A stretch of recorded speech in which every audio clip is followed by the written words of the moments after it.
The Louie T Network is powered by MusicHead University. MusicHeads, classes in session. Turn me up. Enroll on YouTube now. Link is in the description. Who else could it be but me, your man, Louie T? Welcome to the Command Post Live. You know what it is. Post up. Take command. Of course, I'm your Commander-in-Chief, Louie T. Thank you for joining me. Tonight is a jam-packed show. I got to stay on my grizzy to not forget to talk about all of the different topics that are on the table. So, first order of business, a little bit of housekeeping before we get to the meat and potatoes of why we're here. You guys spoke yesterday. I asked you guys to participate, and shout out to everyone who did in the comment section. I'm going to start the Draft Prospects 101 series with the running back position as requested. I figured you guys would go in that direction. It was very close, a lot closer than I thought it was going to be. Edge rusher was a very close second. So what I'm going to do, because of the close nature of the votes, I'm going to go running back first, and then right there after, I'm going to go straight to the edge rushing position, and then we'll go from there. So thank you for everyone who participated in that voting process yesterday, off the live stream that we had yesterday, commenting in the comment section. So that's where we'll start with the Draft Prospects 101 series. That said, number of things transpired today, and leading up to the start of the new league year, this is what happens. Teams start to get their affairs in order. Players who thought all offseason there was a chance they could get paid realize that the team isn't going to budge, or that the money that the team is offering isn't anywhere near. Like, Max Crosby's deal really threw a monkey wrench in the game. It really effed the game up, right? For edge rushers, for teams looking to sign edge rushers, not for the edge rusher itself. That deal is now the new mile marker. Now, Max Crosby has effectively done what Davante Adams did a couple of off seasons ago when he signed that massive deal after being traded to the Raiders. And Tyreek Hill was about to sign a deal with the Chiefs that was for a lot less. And then he said, oh, whoa, wait a minute. Davante Adams just got what? Oh, okay, no. We gotta reconfigure these numbers, because this is not making sense. If he's getting that, then I need to have that plus some. That's what Max Crosby effectively just did to the edge rushing position. Where whoa, he got what? Oh, okay. And not that Max Crosby's a bum, but other dudes, I mean, Trey Hendrickson has had 35 sacks over the last 2 seasons. He led the NFL in sacks last year, and he demanded a trade last offseason. It didn't happen. They did not pay him, and he just went out and led the league in sacks. And he's like, wait, you're offering me what? And Max Crosby just got how much? And you want me to even think you're taking this whole situation and my contract negotiation serious? Come on, bro. What are we doing here? So shit's about to get real, because TJ Watt's going to get paid, and he's going to surpass the money that we just saw Max Crosby get to. Obviously, Michael Parsons is going to get paid at some point. That money is going to be more than what Max Crosby got. So that edge rusher money is about to get crazy. Anyhow, we'll come back. We'll circle back to Trey Hendrickson, because we got a conversation to have tonight.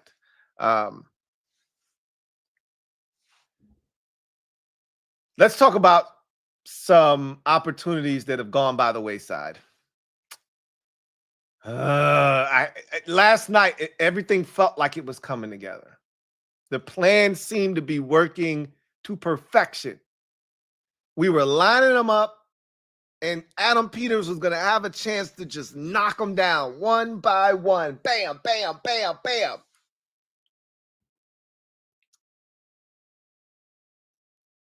I knew DK Metcalf wasn't an option. I just can't see a team in our position spending that kind of money, those types of resources at that one position. There's too many holes on this roster for them to just overinvest in receiver. Again, this is part of the perks, right? This is the benefit of having one of them ones, is you don't have to go out here and get two bona fide number one wide receivers. You don't have to do that. You'd like to do that. And organically, if you can do that, like Cincinnati did by drafting both T. Higgins and Jamar Chase, great. You just won in the wide receiver sweepstakes. Good for you, right? But for the rest of us who don't draft that well, who haven't been able to hit the jackpot at one position, i.e. receiver, in that manner, you hope to just have good enough talent and have at least a number one receiver, which will properly slot everyone else if you can find that guy. Well, we've had that guy for many years now. We just haven't been able to find anybody to complement him. When you have a quarterback with the skill sets and the talents of one Jaden Daniels, you don't have to surround him with as much talent at the skill positions for him to be successful. See his rookie season, all right?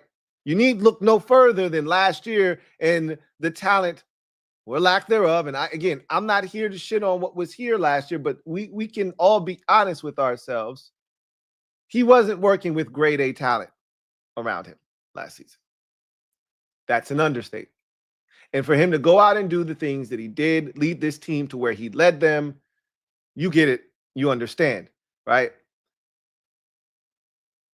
The Green Bay Packers are trying to do something similar to what we just did, and it's not working because they don't have one of them ones at quarterback. They have Jordan Love at quarterback. And look, Jordan Love's pretty good, but he's not Jaden Daniels, right? And so he can't elevate the likes of Jaden Reed to a number one. Jaden Reed's a 2 wide receiver in this league. He's not a 1. And Jordan Love can't elevate him to number 1 status. All right. Romeo Doubs is a 3rd option in this league, best suited to be a 3rd option. He can pass as a number 2. On a good week, he's a number 2 receiver in this league. He can't make Romeo Doubs a number 2 or a number 1 option. And you can keep going throughout that roster. It's a bunch of guys that are 3s and 4s and 2s that they're asking Jordan Love to propel. And he can't do it. And that was with a dominant run game in Josh Jacobs. He couldn't do it. They got a good tight end in Tucker Kraft out there. He couldn't do it because he's not one of them ones. And it's okay. There are only 5 of them in the league. So I get it. But what I'm telling you is you don't have to go get a DK Metcalf. But it would be nice to go get a Christian Kirk to go along with Deebo Samuel and Terry McLaurin. Well, that option has been taken from us. And, here I was, and I was talking to the fellas yesterday. Shout out to the Commanders Kings and everyone who watched the show last night. And I was talking to the Commanders Kings last night. And before we got off, I think it was Rio who said, it might have been Ed, it might have been Rio. One of them said something to the effect of, hey, you better sleep in like 3-hour increments. Set that alarm because shit's going to be happening. And I had an eventful day today. Man, was it a day, right? And so I'm worn out, and I said, I'll just close my eyes for a little bit, man. Nothing's going to happen. Just rest your eyes for a bit. And then we'll get back after it. Once you've refreshed yourself. So I probably shut down and I was probably on like 31%. And I was like, I just need to get back to 70% and I'm good. So I shut my eyes and I got to about 62%. And then my watch goes off. That's never a good thing. Because if the watch goes off, something happened. Because that means someone's texting me. And generally, people don't text me during the day. Right? So, watch goes off.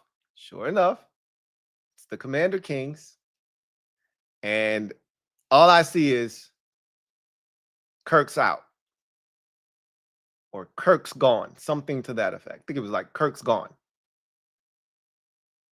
And I'm like, what are they talking about? I looked it up after the show last night because remember, we weren't sure And we got a conflicting report. Someone told us, and that someone knows who they are, but I'm not going to put them out in Front Street, told us that Christian Kirk was released already. He was able to sign wherever he wanted.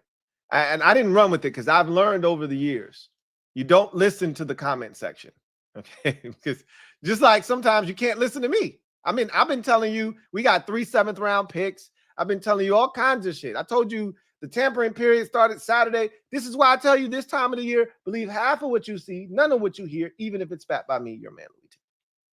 Be selective. So I get shit wrong too, all the time. You guys know this. I get a lot of shit right. I always tell you that as well. So I was like, let me go check. Let me just double check to see. And sure enough, he hadn't been released yet. They informed him that when the league year starts, he'd be cut loose. So he wasn't available. So I was like, cool. Nothing's going to happen with Christian Kirk. Nothing's going to happen of note other than us maybe signing our own guys back, which we'll get to here in a moment because we did re-sign one of our players, as you are well aware of now. And so I look at my watch and it says, Kirk's gone. I'm like, what? Kirk's gone. And I'm like, man, am I tripping? How long have I been out for? And I look at it, I was like, okay, 62%. I should be good. So I get up and I get my phone to see what they're talking about. Then another text message comes in. And so I look at it and I was like, I just go straight to social media to see what the hell's going on. Sure enough, the Jacksonville Jaguars have found a trade partner with Christian Kirk, and it's in the division of all things to the Houston Texans. And I'm like, you really going to trade him in the division? And they're like, look, man, we just want something, bro. We don't give a shit who it's with. We were going to have to cut this man. Now we're getting a 7th-round pick. You damn right. We don't care who it's to. Okay. You just made the best team in your division better. Good job. They don't care. They want the draft capital. It's the same position that we're in right now. Would you trade Jonathan Allen to the Philadelphia Eagles for a 6th-round pick right now? Would you do it? I would. I know you guys are tired of doing business with the Philadelphia Eagles. And after last year, you're like, hey, let's not do business with them. Let's not do that. And maybe Jonathan Allen goes there and becomes a beast. They're not interested in Jonathan Allen, as far as I know. And I don't see us trading him to them because he wants to get paid. And last time I checked, the Eagles are paying their guys. They're not paying outside guys right now. So doubt that they'd be able to afford whatever Jonathan Allen's looking for. But I just gave up that hypothetical because that's essentially what the Jaguars just did. But they're just looking to get something. They were going to let him go for nothing, and they got something. I don't blame them. I'm just pissed off because they took away not a option, the option at receiver for us as we look to bolster our wide receiver group. I saw something disturbing today. And for you Jamison Crowder stands out there, this will make you smile. I'm not one of them. John Keim recently had a podcast where he kind of talked about some things to look for with this team heading into free agency and things that he could foresee happening. He's not reporting any of this, but he could see these things taking place. A lot of it I've said before. But there were a couple of things in there that I was like, hey, John, I hope you're wrong about this. And again, John wasn't reporting any of this. He was just giving you his 2 cents. He was just giving you his input, what he thinks could happen, what he could see happening with this team from a free agency standpoint, guys they decide to bring back, guys they go and pursue outside of the organization, trades that might take place, what the team is interested in doing, so forth and so forth. And one of the things that stuck out to me was he said that the team may be interested in bringing back not only OZ and Noah Brown, which I'm totally fine with. Those two in particular. Good. But also Jamison Crowder, and I'm like, hey, wait a minute. What are we like? It's not okay to just run the receiver room back with just the addition of Deebo Samuel. It's not okay. I'm not okay with that. I can't speak for you out there. Your man Louie T, is not okay with the idea, because if you bring all three of them back, you don't have any space for any more receivers.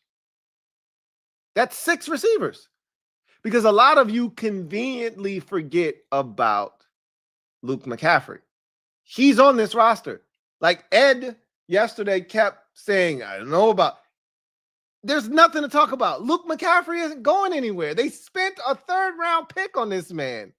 In their first draft, in their inaugural draft here, they drafted Luke McCaffrey in the 3rd round. They're not moving on from him after 1 year. And I wouldn't advocate for them to do that anyway. You can't give up on him after 1 year. So that would give you 6 receivers if you brought back Noah Brown, Olamide Zaccheaus, and Jamison Crowder. That's not okay. Okay? That is not okay.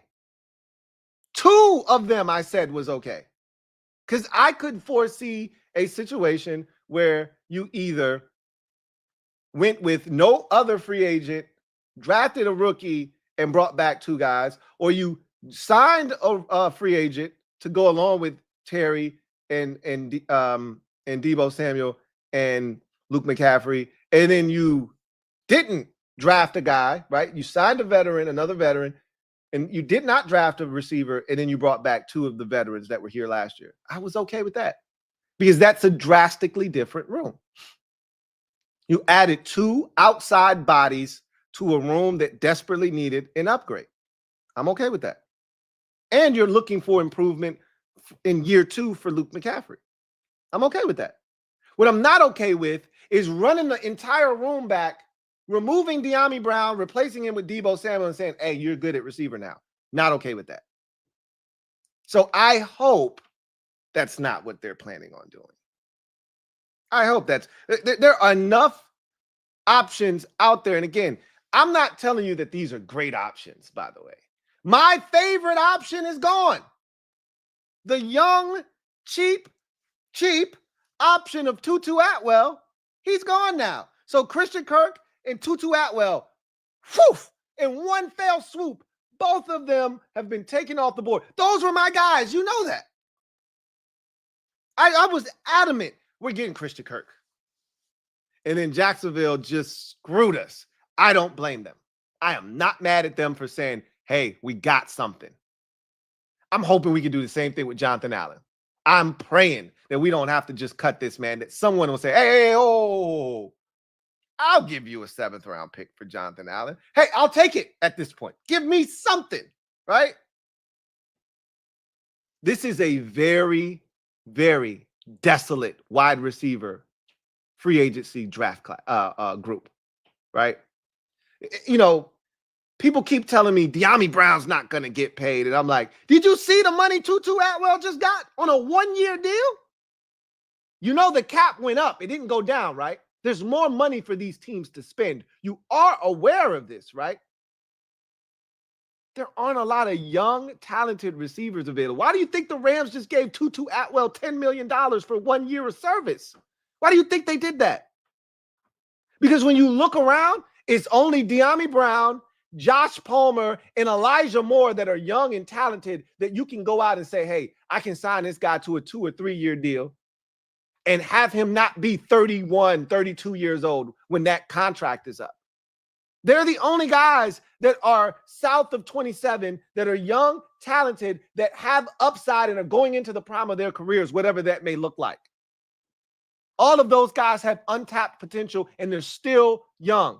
Tutu Atwell was in that mix. Everybody else, the Darius Slaytons and the Nick Westbrook-Akinas and the Valdez Scantlins, all those dudes are pushing 30, 28, 27, 28.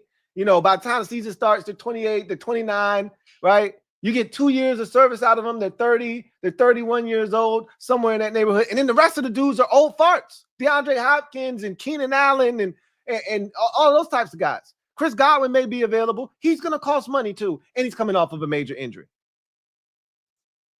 Y'all keep sitting here talking that shit like Dyami ain't about to get some money. There aren't a lot of options. That's why Diami's going to get paid. That's why Tutu just got paid. And the two options that I really wanted are gone. So I get it, but I'm still cool with a DeMarcus Robinson. I was cool with it before Christian Kirk became an option. I'm still cool with it now. I'm okay with Darius Slayton. I don't prefer him, right? He's got drop issues. He's inconsistent as hell. But this is what I feel about him. If you put him in the right position, he was always being asked to do more than he should have in New York. He was either asked to be a number one or he's being asked to be a number two. He's a number three option. And if you put him in that position, maybe he'll flourish, right? But at the end of the day, I just want them to do something else. If they want to bring back all of these guys, that's cool. Draft a receiver then. Draft a rookie then.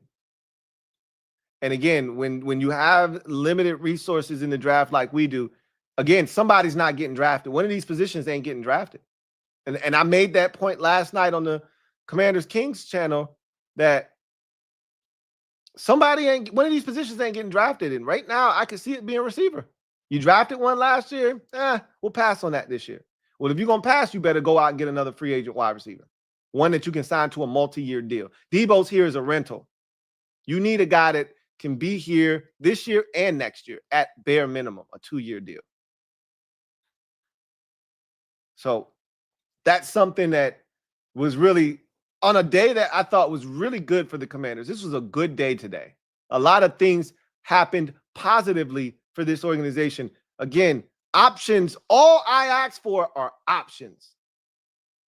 And we gained options today at other positions, but we lost them at receiver. That sucks. That sucks. However, we're talking about gaining options. So let's stick with that topic and move on to Evan Ingram. So Jacksonville just absolutely obliterated their roster today. Mitch Morse, their center, retired. They traded away Christian Kirk, as we know, and we just talked about. They cut Evan Ingram. They cut another receiver, Devin Duvernay. They're going on a spree, man. I mean, they're absolutely blowing that thing up. But again, we've had this conversation before. And I told you this on the podcast the other day. I said, expect teams who have new general managers to absolutely turn over their entire rosters. We saw it happen here last year. We're still in the process of turning over this roster, okay?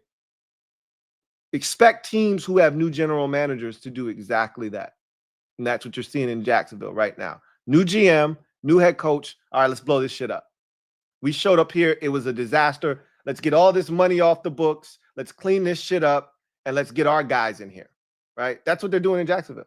Well, let's be the beneficiaries of that, right? I want to shop. I'm trying my hardest to spend my money at the Jacksonville Jaguars store, and they're like, no, keep your money. I want to spend money at the Rams store, and the Rams keep telling me, no, save your money. I wanted to spend on Alaric Jackson. I wanted to spend on Tutu Atwell, right? I want to spend on DeMarcus Robinson. Let me spend some money at the Rams store. They don't want my money. I want to spend money on Christian Kirk. They said, no, keep your money. I want to spend money on Evan Ingram. Let's see what happens with that situation. I'm trying to shop at certain stores, and they don't want my money. I don't understand it. Evan Ingram is available.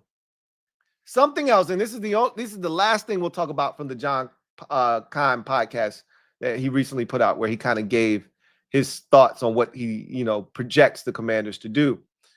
And I talked about this for a long time, and nobody wanted to hear it when I brought it up, and that's John Bates. I've been saying this. I think they're going to re-sign John Bates. I want to run away from that narrative of, them running back the tight end room, because I just know we can do more at that position. And the thing that scares the shit out of me and a lot of fans that I've talked to, and we kind of share this sentiment, is you're not getting 17 games out of Zach Ertz again. You barely got 17 games out of him last year. How many games did this man leave look like he was damn near concussed, right? Like how many games do you really think you're going to get out of Zach Ertz this year? Last year, he literally told us why he was able to play 17 games. The year before, when he was essentially out of football, he was able to train the entire offseason, the entire year. During the season, he was able to train. The entire offseason, he was able to train. So his body was ready to withstand a 17-game season and ultimately 20 games. He's not going to be in that good a shape this time around. He's 34 years old, and he's a year older. Like, if anything happens to Zach Ertz, our tight end position goes to shit. And we know it, and that is scary because Jaden relies on that position so much in critical situations, third downs, red zone, etc. Boy, with a guy like Evan Ingram. And yeah, he's older. He's 31 years old. I didn't realize he's 30. He'll be 31 in September. I didn't realize he was that old. Thought he was still 20s, late 20s, pushing to 30. He's already 30, pushing 31. I don't give a shit. He's still faster than 90% of the tight ends in the league, right? The man came in the league running a 4.4 whatever. So even if he's lost a step to 4.52, he's still faster than 90 to 95% of the tight ends in the NFL. So yeah, sign me up for some of that. You know what we could do with that kind of speed at tight end? I'd love to welcome him back into the NFC East. Again, are we going to spend that kind of money at tight end? No, we're not going to do it. And I know that, and I know better. But as somebody said to me yesterday, can't I dream? You sure can. So let me dream until that dream dies on March 10th when he signs with fill in the blank team, not named Washington Commanders. I'd go after Evan Ingram. You can still bring back Zach Ertz, right? But you need somebody to block. That was John Bates' job. And unless you believe that Ben Sinnott is ready to do John Bates' job right now, then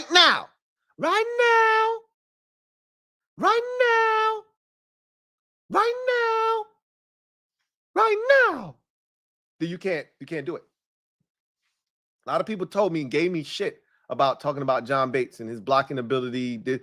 Blocking tight ends are valued in this league. If you want to run the football, you better have a tight end that's willing to stick his nose in there and block.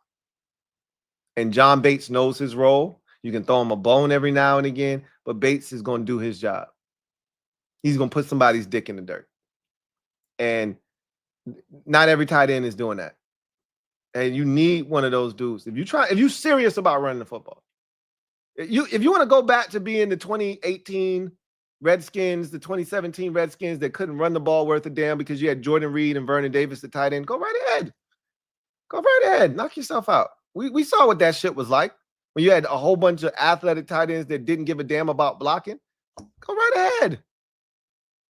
Let that defensive end come right on down and make that tackle in the backfield. Knock yourself out. Like, we can't be disrespecting the tight end position and acting like blocking doesn't matter.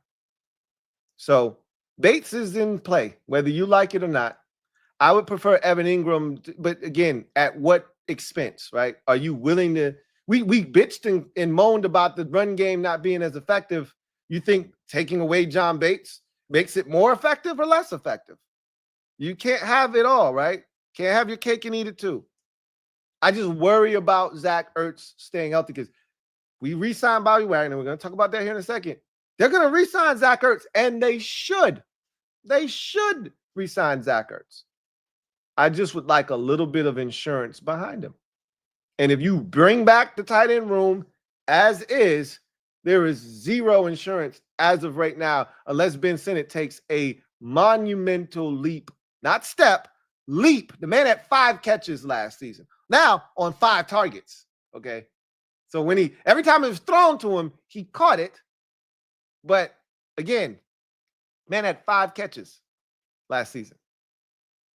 So right now we can't rely on him to do anything but be a lead blocker and catch a pass occasionally in the flats.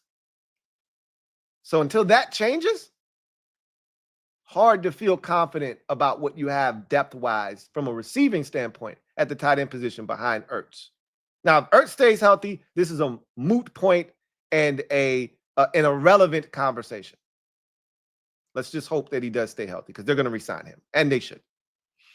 But, boy, I would love to add Evan Ingram. I ain't even going front. And I'm just looking for 1 year service. He's probably looking for a multi-year deal because theoretically speaking, it's probably the last time he'll be able to sign one of these types of contracts, right? Because he's not like Mercedes Lewis played. He's still playing right now. I don't think he's retired. He's got to be 40 years old, right? The reason he's played this long is because he blocks. You want to play in a league for 15 years? Block. There's always going to be a place for you if you're willing to stick your nose in between, a defensive end's chest and drive him back a yard or two. Create some space in the run game. There will be a job, a roster spot with your name on it, on somebody's NFL roster. Pass catchers, eventually you get to a point where, you're not the same guy. We'll move on. Ingram's not there yet, obviously, but how many more years does he have of being an elite and dynamic separator at the tight end position? Don't know, but he's still there. So while he's there, I'd like to take advantage of it, but I don't see it happening. So let's talk about Bobby Wagner, and then we got to talk about a TD that this team has to make. And they got some TDs to make.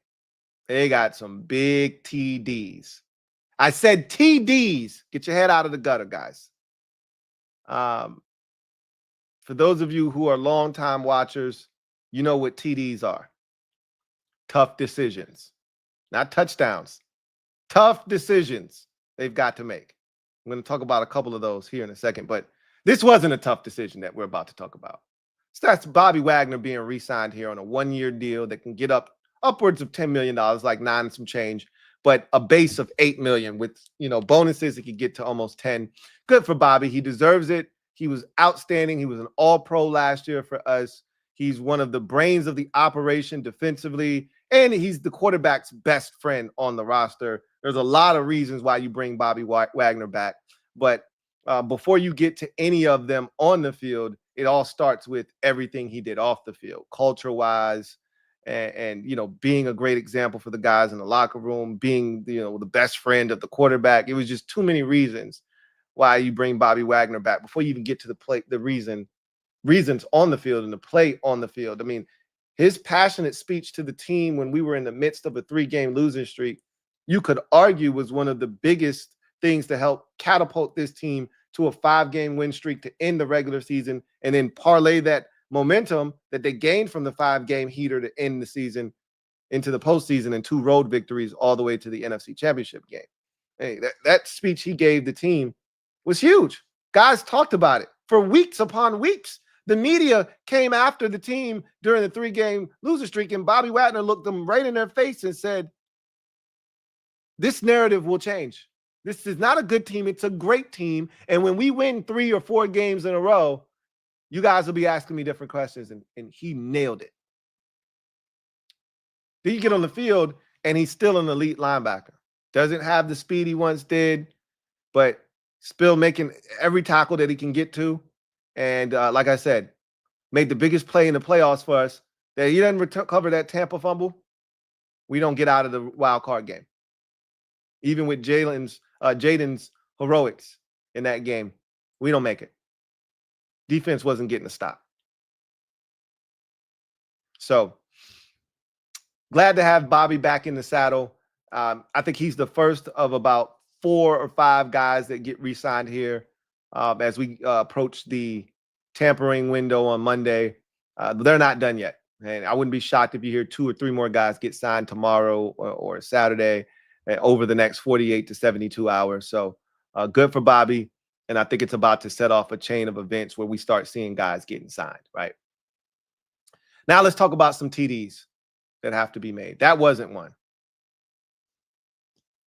But here's a big one. So I don't know how familiar you guys are with the Trey Hendrickson situation. I've talked about this at least 5 times on my podcast, but I know all of you do not digest and ingest the LouieTeeNetwork podcast. Shame on you if you don't. But I've talked about his situation in Cincinnati. He wanted to get paid last year, right? Went to the Bengals. And if you know, and I've told this story a million times, if you know anything about the Bengals and that organization and the Brown family, is that you're not going to bully them into doing anything that they don't want to do. And that includes wanting to be traded, wanting a new contract. They don't kowtow to anybody. They don't give in to any demands. They treat their players like terrorists. We don't negotiate with terrorists, right? That's how they treat their players. We don't negotiate and give in to demands and threats. No negotiations with you guys. We decide on our terms what we want to do. Okay? They jerked around Jamar Chase last year. He thought he was getting a deal. He was misled. He was pissed off. He thought he was going to make a statement by sitting out of practice and all that shit. But when the season came, it was like, bro, I don't give a shit what you talking about. You going to play football. And what his ass do? I don't know if I'm playing in week 1 against New England. What his ass do? Playing that goddamn week 1 game against New England. Trey Hendrickson. Trade me. They was like, oh, yeah? Cool. You got 2 years left on your deal, bro. We ain't trading shit. Shut up. Play football. What'd he do? Shut up and led the league in sacks. T. Higgins thought he was going somewhere. Franchise tag on your ass. T. Higgins thought he was going somewhere this year. Franchise tag on your ass again. Right? They run the show. And we could go all the way back to the likes of, Carlos Dunlap and Carson Palmer and various others who wanted out of Cincinnati, who demanded to be traded. And they was like, you don't run nothing around here. Shut up. So anyway, long story short, Trey Hendrickson wanted a new deal. He had outperformed his contract last year. He was right. They said, that's cool, man. That's nice. But we're not giving you a new contract. So just play ball. We'll see. We'll revisit this conversation next year. So he goes out, leads the league in sacks, comes back to the table, and is like, yo, it was really good. Like, I told y'all what I was out here doing. So can we get to the brass tacks of the matter and start hammering out some numbers that make sense for the kid or what? I'm 30. Like, I'm not getting any younger. I need this bread. What's good? And they're like, yeah, we trying to handle this T. Higgins and Jamar Chase situation real quick. So hang tight. Matter of fact, how's this number sound? And they wrote down a number and they slid him the paper and it's like, hey, Dave, don't react to that right now. Sleep on it and then come back and talk to us. He said, man, I don't need no time. This some bullshit. Then the Max Crosby deal happened yesterday and he went up to the Bengals headquarters after that deal was made. And he saw the guaranteed money. This man signed a 3-year, $100 million extension with 91 of it fully guaranteed. And Max Crosby and Trey Hendrickson said, nah, hey, bro, I'm set to make $18 million this year. I led the league in sacks. This is not okay. So they said, you know what? We really love the way you've handled this situation. You ain't take it to the press. You ain't make a big stink out of this whole situation. You could have been pissed off at how we handled it last year, but you were a professional. You went out, you balled, you played through injuries, you led the league in sacks, you helped us get almost to the postseason on a very bad defense. You were the one beacon of light. This offseason, I know you weren't happy with the contract negotiations, the numbers that we've offered you. You weren't interested. We're not close on a deal. And we got other shit to worry about, right? Our quarterback wants to keep the nucleus together. He wants you here, but hey, we can't pay everybody, right? And those guys are young. You're older. So you know what? We really like your professionalism. So tell you what we're going to do. Something. We won't do this often. You go ahead out there and you see if you can find you a trade partner. And if the compensation is right, we'll do you a solid. And we'll move you. He was like, bet. So now a 30-year-old pass rusher who led the league in sacks this past season, who has 35 sacks over the last 2 seasons. For those of you who went to the Philadelphia Eagles School of Math, that's 17 and a half sacks on average over the last 2 seasons. I talked about this yesterday on the Commanders Kings channel. I said, of all the positions, the one position I'm the most uncomfortable with us upgrading this offseason is what? Edge rusher. I said, I could see a path where we could do absolutely nothing despite being desperate to do something. Think about what's out there on the market. It ain't shit out there. Like, I'm not one of those people that just wants to do like, me and my guy Derek B got into this last year because Derek B just wanted to do shit just for the sake of doing it. He wanted to spend money just because we had it, right? And I'm like, bro, that doesn't make any sense. You know, he was so upset that we didn't do certain things and that he felt like there was more opportunities out there for us to spend money to put us in a better position. And ultimately, he was right about certain things that, you know, this team was better. He told me before the season started, Jaden Daniels is going to be way better than you think, and you're going to regret not doing more. He was right about Jaden Daniels being a lot better and this team being a lot better. But I didn't regret what we did in the offseason. I didn't regret it one bit. I thought they did what they needed to do. There weren't a lot more moves to be made. Remember, people sometimes get lost in where you currently are and forget where you came from. This was not a hot spot destination last offseason. Players weren't clamoring to come here to play. The guys that we did get to come here were either cast-offs, guys that were looking to prove something because people said they were done, they were finished, they were over the top and over the hill, or they had connections to coaches that came here so they felt comfortable following those coaches here. All the Cowboys came here off of the strength of Dan Quinn and Joe Witt Jr. Bobby Wagner came here because of Ken Norton Jr. and Dan Quinn, right? Not to mention he was getting an MBA at Howard, but he really came here because of Ken Norton Jr. and Dan Quinn, right? Zach Ertz came here because of Cliff Kingsbury. These guys didn't mix words when they told us why they were here. They told us exactly why they came here.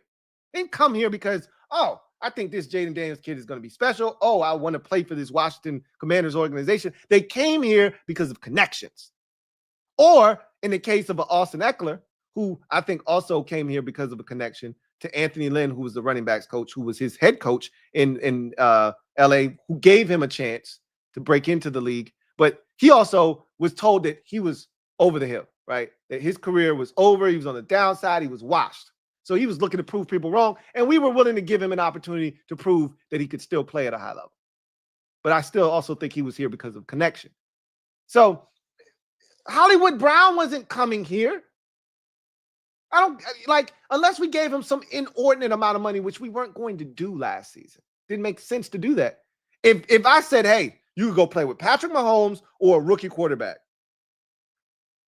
which one are you going to do? Is that even a conversation? So it wasn't like, could we have signed Mekhi Becton? Yeah, sure. In hindsight, probably should have done that. But nobody knew what Mekhi Becton was going to be. The entire league spoke. Mekhi Becton didn't get signed until after the draft. The entire league said, no, we're good. And the Eagles said, well, shit, we ain't got nothing to lose. We'll sign Mekhi Becton to a 1-year, $5 million deal. It's not going to hurt us. We got Jeff Stoutland. Send him to Stoutland. He'll clean him up. So I said all of that to say this. Last year, I don't think we could have done a lot more. This year, there's a lot of resources available, including this newfound wealth of this team and this organization being a destination again. However, when it's all said and done, guys want to get paid. But more importantly, there needs to be talent out there for you to spend money on. I'm not one to just spend money just to spend money. And when you look at the edge rusher position, it ain't shit out there. I mean, we talking about Joey Bosa? No, let him go play with his brother in San Francisco. Pause. I probably could have said that a lot better. Let him go play for the 49ers alongside his brother. I'm not interested. There's not a lot out here. Khalil Mack's probably going back to LA. It's not a lot out here that you go, man, that guy can move the needle for us. I'm not interested in Hassan Reddick. It's not a lot out here. And then you go into the draft and you go, Well, you're looking for instant help on the D-line. Is a rookie going to provide you with that? Are you confident that unless you draft in the top 10 of the draft, top 15, you're probably not coming away with a dude that's instantly going to enter the game and change it for you? Who was the defensive lineman the Cardinals drafted last year in the first round? I think he was in the first round. Out of Missouri. Was it first round or second round? Defensive end. What the hell did he do this year, if anything, right? Because that's where we're drafting, back into the first round. Because I think they had somebody else's pick, like the Dolphins or somebody's pick last year, somewhere in the back. I said all of that to say this. Defensive end is one of those positions where I like, man, unless you go out here and get somebody, you trade for somebody, I don't know if you're going to be able to fix defensive end. And I posed this question to the panel last night on the Commanders Kings channel. Are y'all comfortable rolling with Javonte John Baptiste as your starting defensive end opposite Dorance Armstrong? Nobody was okay with that. Nobody wants to see Dante Fowler Jr. have to start again, assuming he's back. And I'm going to assume he's going to be back. Nobody wants to see him have to start. His job and his role is situational pass rusher, not starting defensive end who's supposed to be setting a physical edge in the run game, in addition to getting to the quarterback. That's not his job description. And that's not fair to him to have to ask him to do something that we didn't bring him here to do in the first place.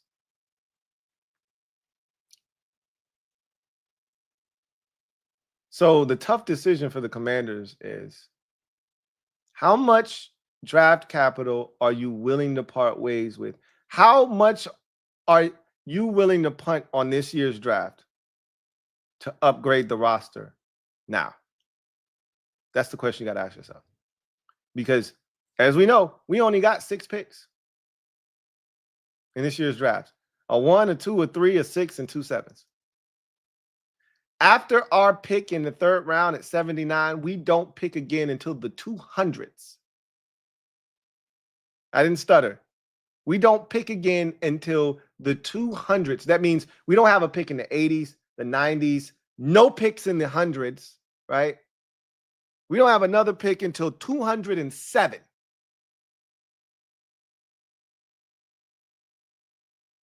You want Trey Hendrickson, it's going to cost you 1 or 2 day 2 picks. I can assure you of that. They're not giving him away.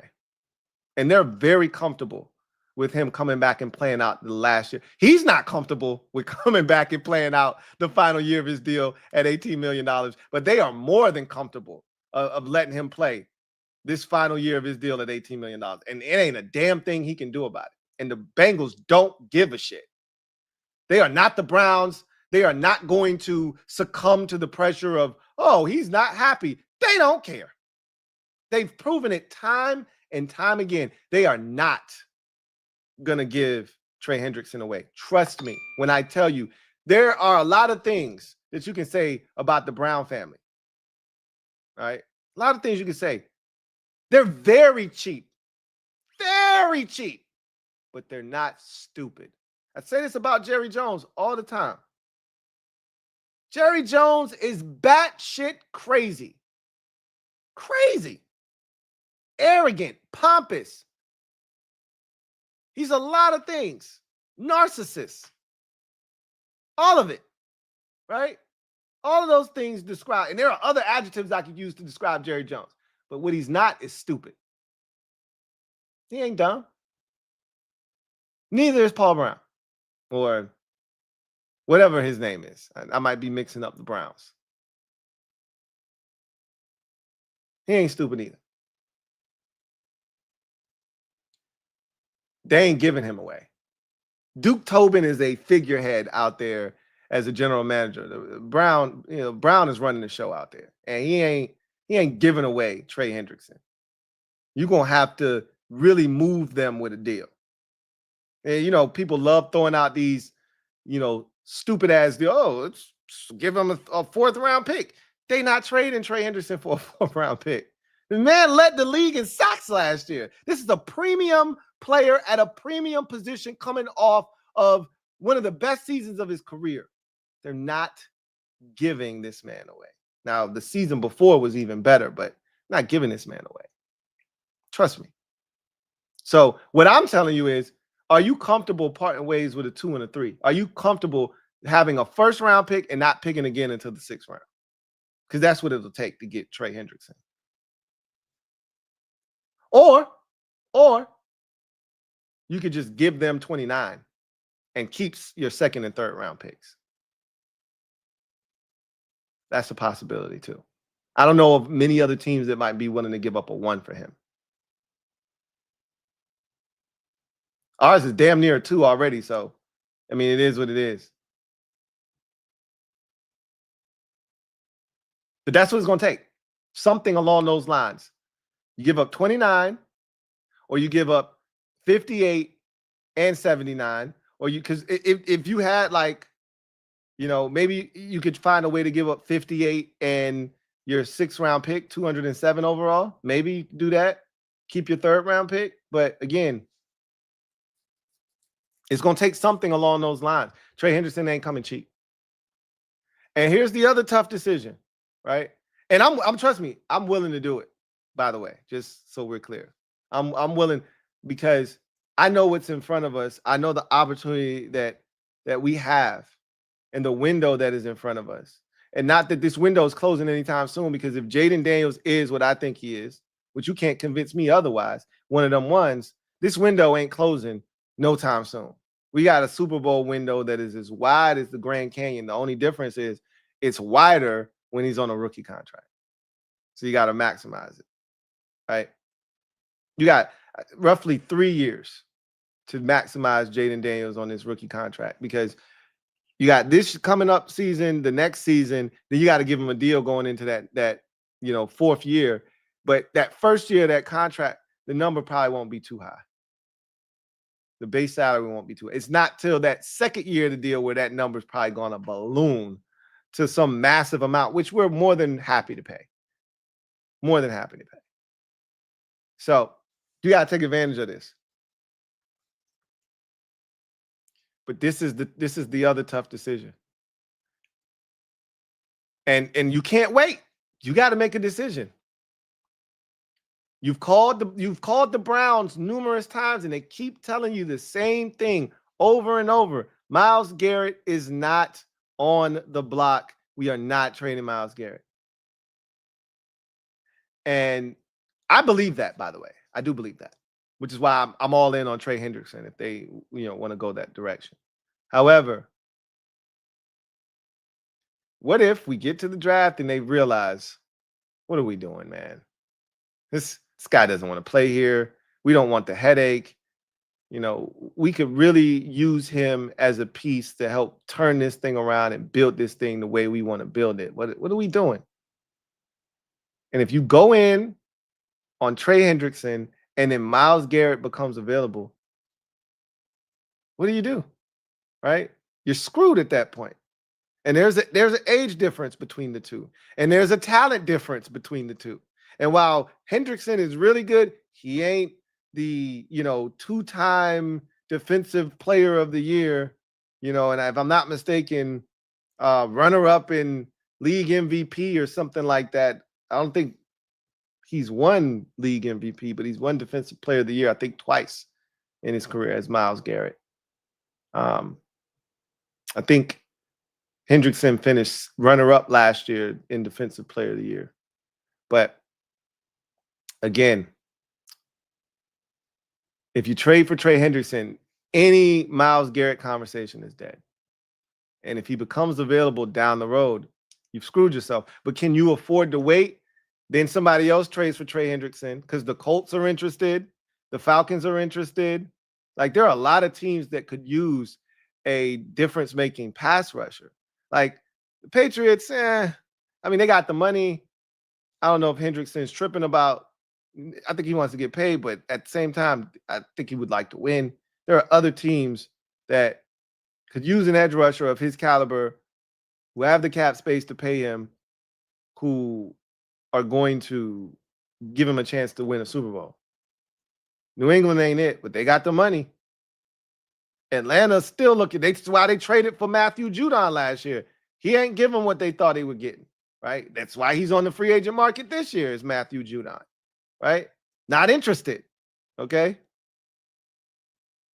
It's a lot of teams that are interested in and oh, by the way, Trey Hendrickson's former defensive coordinator, Lou Anarumo, he's in Indianapolis now. Think the Colts can't use a pass rusher? Their GM, Chris Ballard, is on the hottest of the hot seats. He's got the hottest seat of any general manager in football this year, along with Joe Shane in New York with the Giants. Those are the two hottest general manager seats right now. Think he won't try to make a move to help him win some games this year? So there's competition out there to get a guy like Trey Hendrickson. And if you wait, somebody else is going to go in there and get him. And you could be sitting here twiddling your thumbs waiting on a deal for Myles Garrett that never happens because they never make him available. So you got to decide, are you willing to wait? Or do you just take the opportunity that's in front of you, go after that as aggressively as you can, and live with the results? A lot of people were having buyer's remorse with Deebo when DK announced that he wanted to trade. No, you can't go about it that way. You can't have buyer's remorse.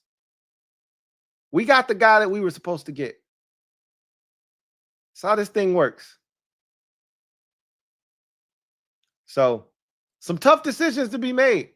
Do you bring back John Bates? Do you go after a guy like Evan Ingram? Do you sacrifice blocking for the ability to have a dynamic field stretching tight end? I think they're gonna go with the comfort of knowing we can put John Bates out on the field and he'll do his job, right? As a run block. I think they're just gonna run the tight end position back. I've been saying that all offseason. I tried to run away from that. I tried to let y'all convince me, nah, they ain't doing it. They're gonna bring John Bates back. I talked about this when the season was over.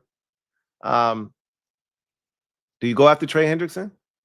Are you willing to essentially punt on this year's draft to try and win this year, to try and take that next step? Are you willing? Because essentially, if you trade for Trey Hendrickson, more than likely you're going to have to give up either your first round pick, multiple picks, which one of them will include a day 2 pick, or both of them. Or you'll have to give up a day 2 pick and some pick later on in the draft, the 6th or one of the 7s, or multiple. Like it could be the 3, the 6, and a 7, right? Like either way, you're punting on this year's draft if you do something like that. If you give up the 2 and the 3, you're punting on this year's draft. If you give up the 2 and the 6, you're punting on this year's draft. If you give up the 3, the 6, and the 7, you're punting on this year's draft. So, are you okay with that? Like, these are the things that you have to, in your mind, start to be comfortable with. Some of y'all are like, yeah, I don't give a shit about none of that. Go get Trey Hendrickson. Other people who are thinking big picture are like, I don't know if this is a good idea or not, right? Scared money don't make money. You can't dip your toe in the water, want to get in, but you're scared because you think it's too cold. Either you're going to jump in the water or you're going to stay on or you're going to be on the outside watching everybody else have fun. What you going to do? Can't have it both ways. If you're scared that the water is too cold, don't get in. It's okay. I won't think any less of you. I won't think any less of you. That ain't going to stop me from having fun, though. I'm finna jump in this bitch. Right?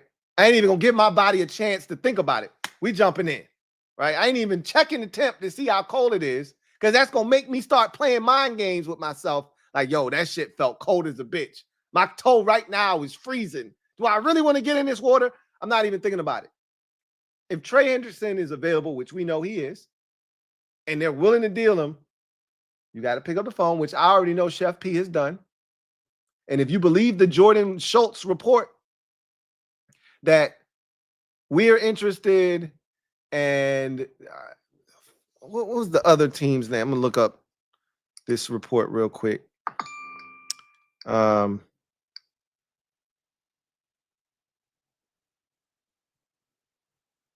So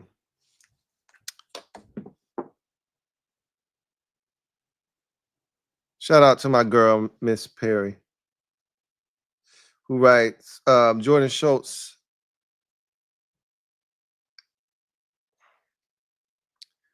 says that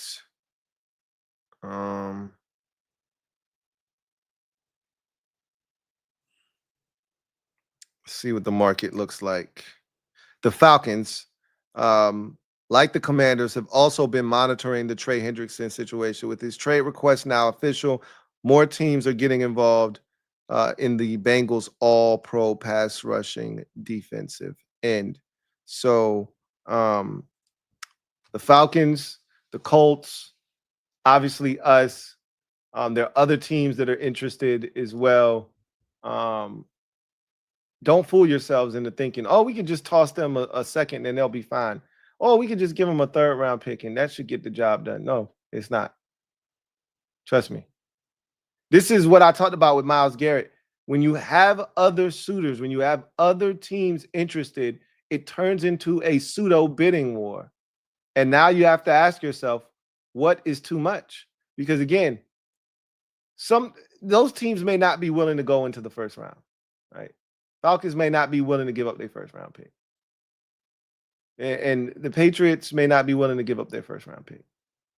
And the Colts may not be willing to give up their first round pick. But all of those teams may be willing to give up their second round pick. All of those teams' second round pick is higher than our second round picks. So our second round pick. So again, what are we talking about? If you want them, you're going to have to give up your first round pick because nobody else is willing to do that. And even though our first round pick is at the back end of the first round, nobody else is willing to do that. So if we're willing to do that, that would get the job done, right? If every team says we'll give you a 3 for him, and we say, oh, well, we'll give you a 2, well, we win again, right? But if those teams are willing to give up a 2 for him, which I think that's the starting asking price. If I'm Cincinnati, if you don't start with a second round pick, I'm hanging up the phone. There ain't nothing to talk about. What conversations do we need to have if you don't understand what this man is and what he brings to the table? And if you can't figure that out, we ain't got nothing to talk about. So for me, it pretty much boils down to how much are you willing to part ways with? And are you willing to punt on this draft? And are you okay with Myles Garrett potentially being available down the road, knowing that you already pushed your chips into the center of the table for Trey Hendrickson, and now you don't have the assets to go out and get a Myles Garrett? Those are all the tough decisions they got to make, in addition to figuring out who they're going to bring back, what they're going to do, what positions they're going to attack. Also, this is very noteworthy. That John Keim podcast that I was telling you about, he said, and I told you, when you listen to Adam Peters and you listen to Dan Quinn, I got conflicting, messages from them. Quinn sounded like Brandon Coleman was about to be playing guard or playing some other position than left tackle. Adam Peters sounded like, no, we running it back with Brandon Coleman. And this is the thing about Adam Peters. While he has not lied to me, he ain't told me shit either since he got here. He hasn't directly told me anything. DQ has directly told me shit.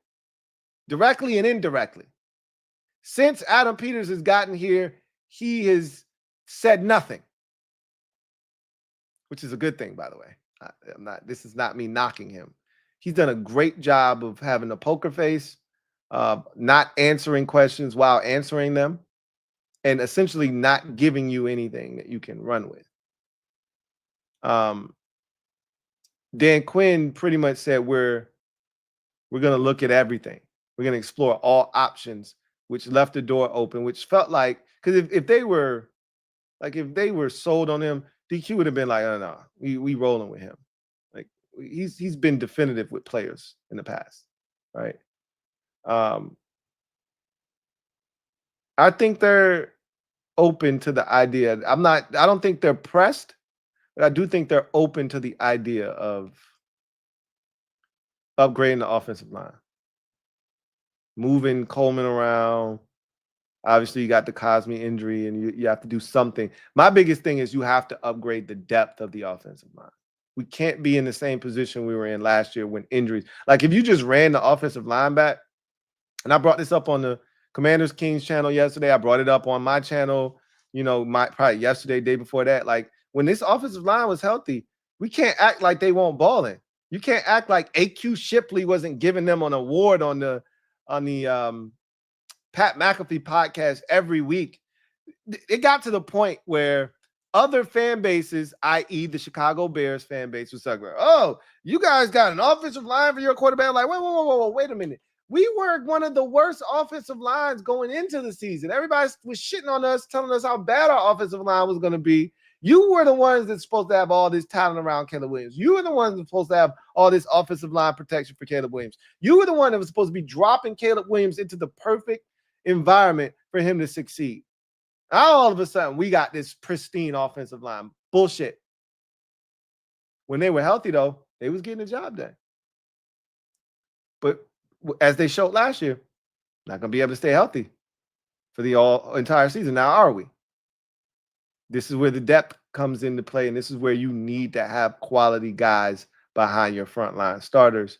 We didn't have that last year. We got by because of Jaden Daniels last season. Let's not put ourselves in that position again this year, right? So that's where I stand on the offensive line. If you want to run it back, fine. You gotta upgrade the depth behind your starters.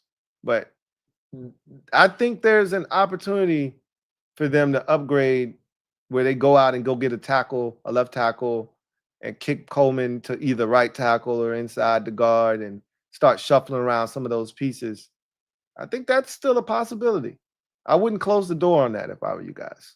I'm just saying. I'm not saying. I'm just saying.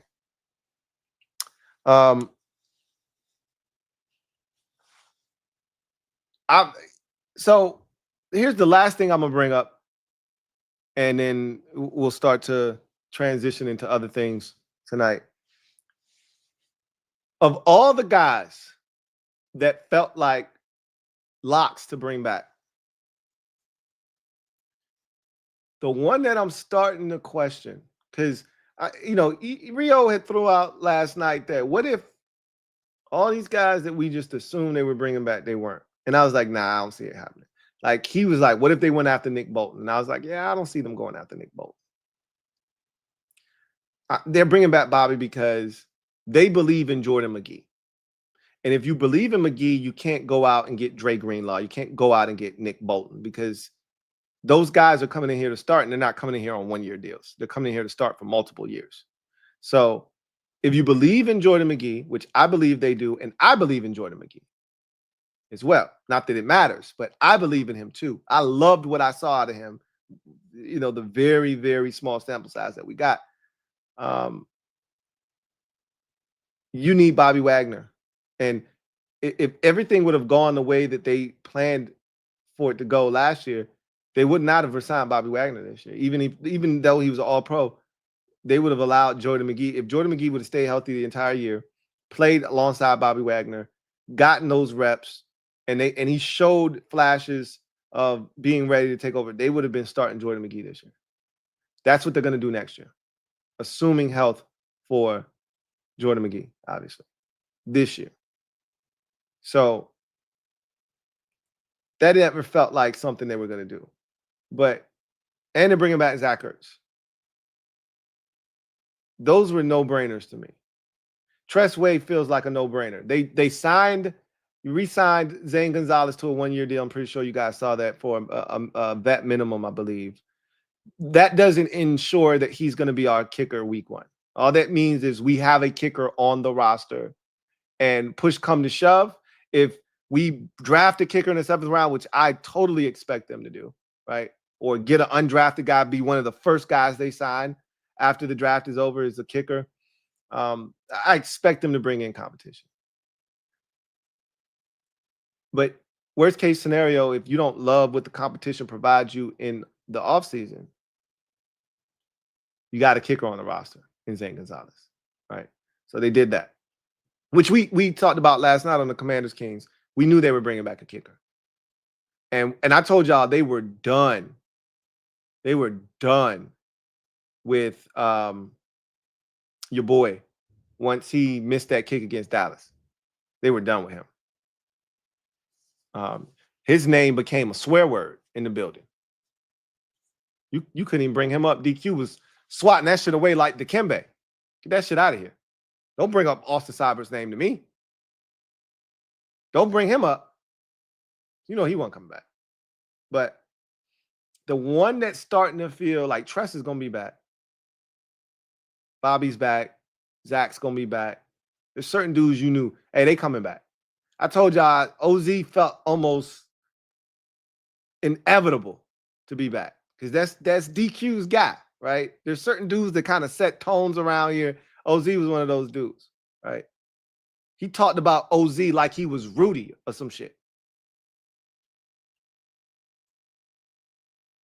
Jeremy Chin is starting to feel really interesting to me.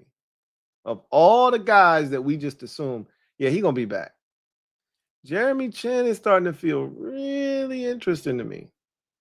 Now, I can say this, and then tomorrow you wake up, or at lunchtime tomorrow when you sitting down to eat your tuna fish sandwich in your cubicle, and you get a da-da-da, da-da-da on your phone, or you pull down the messages on your phone and you see Adam Schefter or Ian Rappaport reports that the Commanders have inked a 3-year, $27 million deal with safety Jeremy Chin.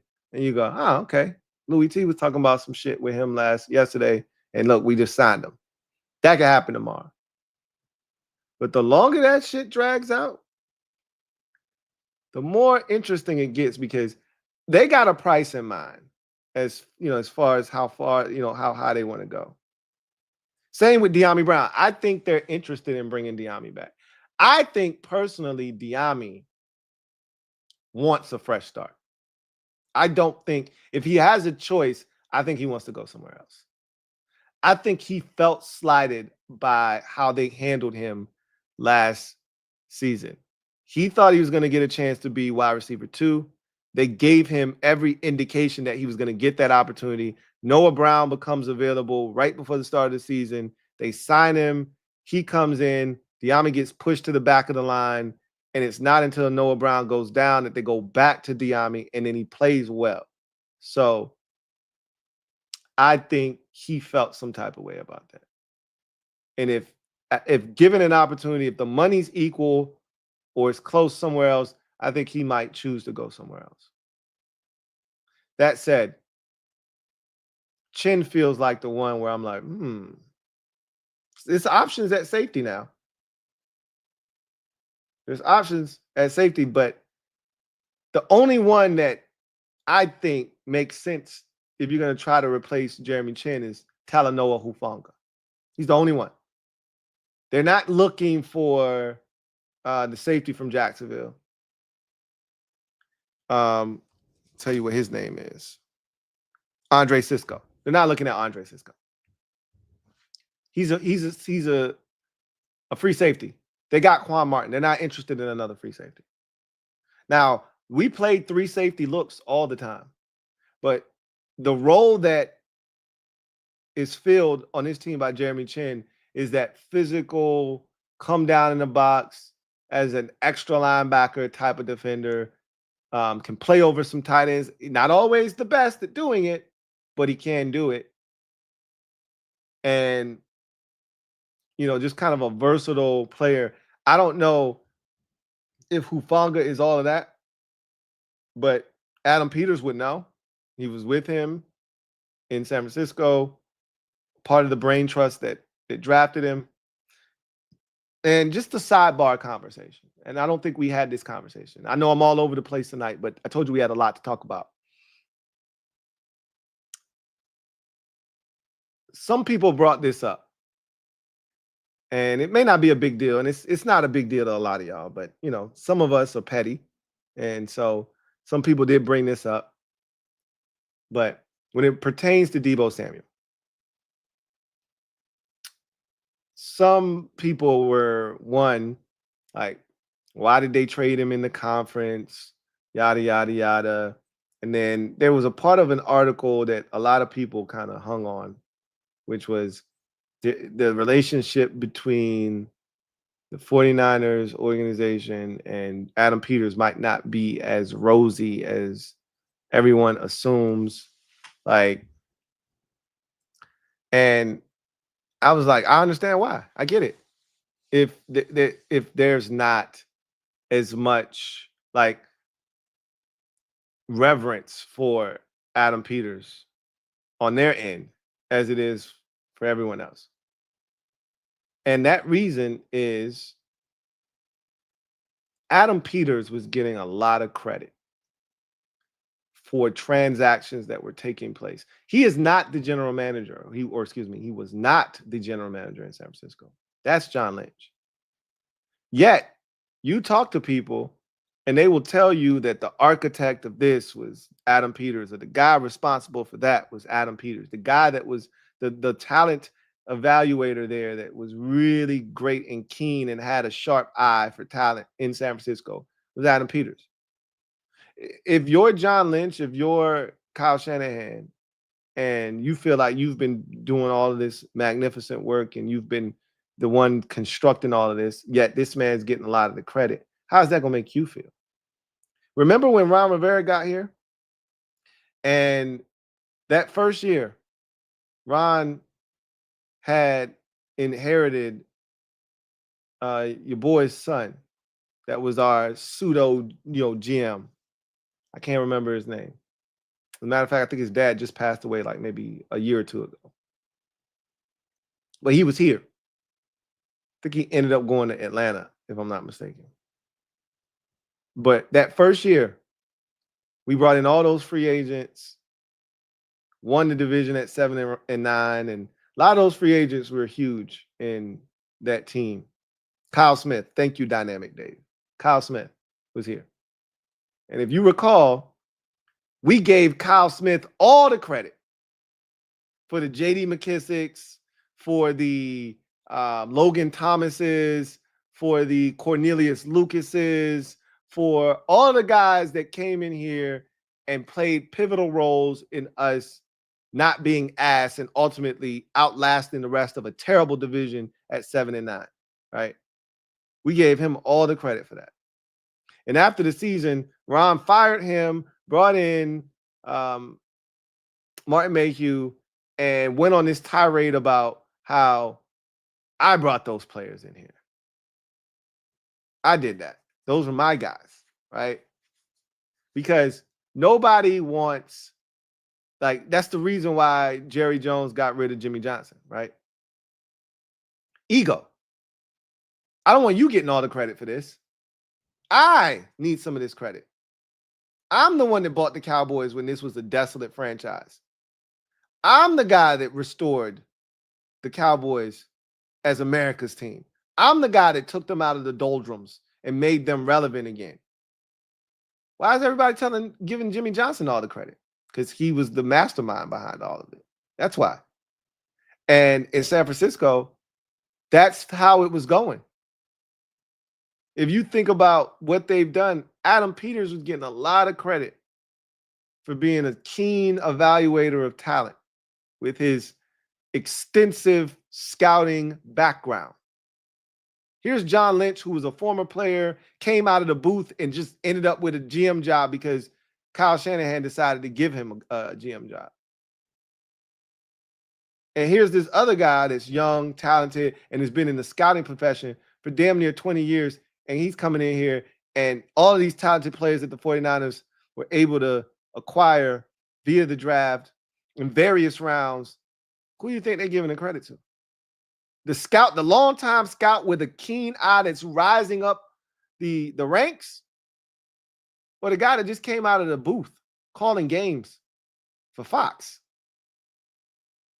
And so you keep hearing Adam Peters' name enough and him getting credit for shit, and eventually you like, nah, F that. So when people said, man, we're going to see how the 49ers fare without Adam Peters, they were adamant. Hey, we ain't going to miss his ass. We got this shit. And then they promptly went out and won, 7 games last year? Now, again, a lot of that was based off of injuries and factors out of their control, but they feel some type of way. He goes on and goes to Washington, puts together this roster, and in 1 year they win. Yeah, they looking at San Francisco. You go down, they ascend. What's the common denominator? So that's why they're a little salty over there. So when you read that in the article and they're like, hey, it's not as all warm and fuzzies over here like you think between Adam Peters and Shanahan and John Lynch, that's why. They feel some type of way. Anyway, I digress. Let's get to Inside the Odds, brought to you by BetUS. Look at a couple of odds that I find intriguing. Come back on the other side. We'll get to the comment section and what you guys have to say. So, with that said, let's go Inside the Odds, brought to you by BetUS. Inside the Odds.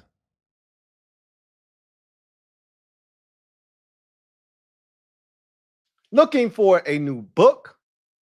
This stream is brought to you by BetUS Sportsbook and Casino. They've got you covered. Fastest payouts in the industry. Get up to 10% back on your net losses.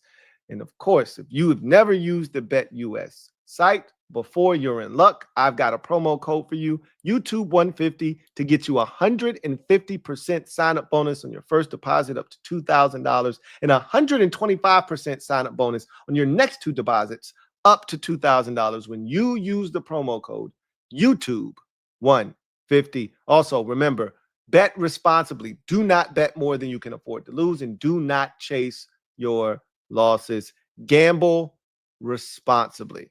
So these are two corners, a position of need for this team, that are available. Maybe one's going to be available and the other is available.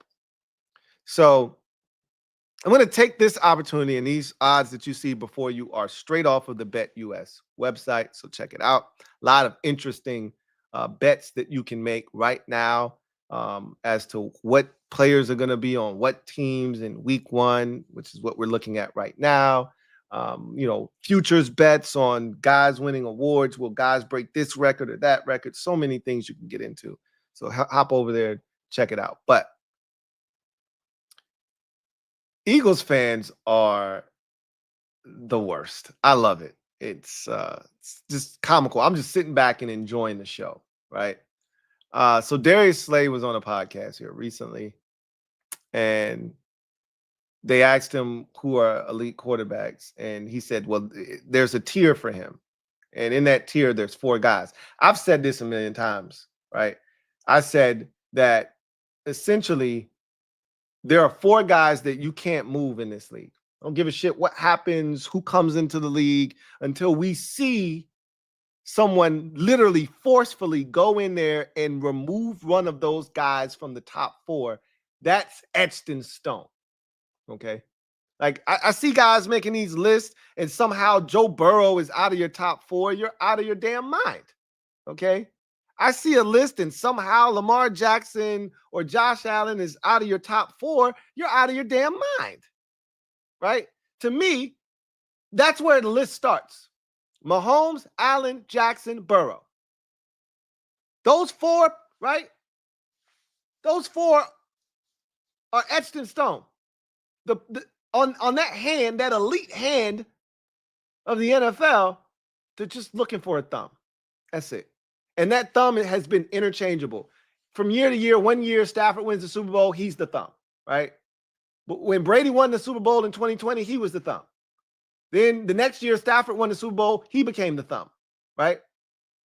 And you just keep going. Like Burrow wasn't there yet because Burrow was a rookie in 2020. And then Burrow went to the Super Bowl in 21, and we're like, oh, shit, here we go. And then the next year, he went to the AFC Championship game. And at that point, in 2022, that 4-man, rotation, that 4-man elite, one of them ones group was formed, and there was nothing you could do about it. Once Burrow established himself after those 2 years.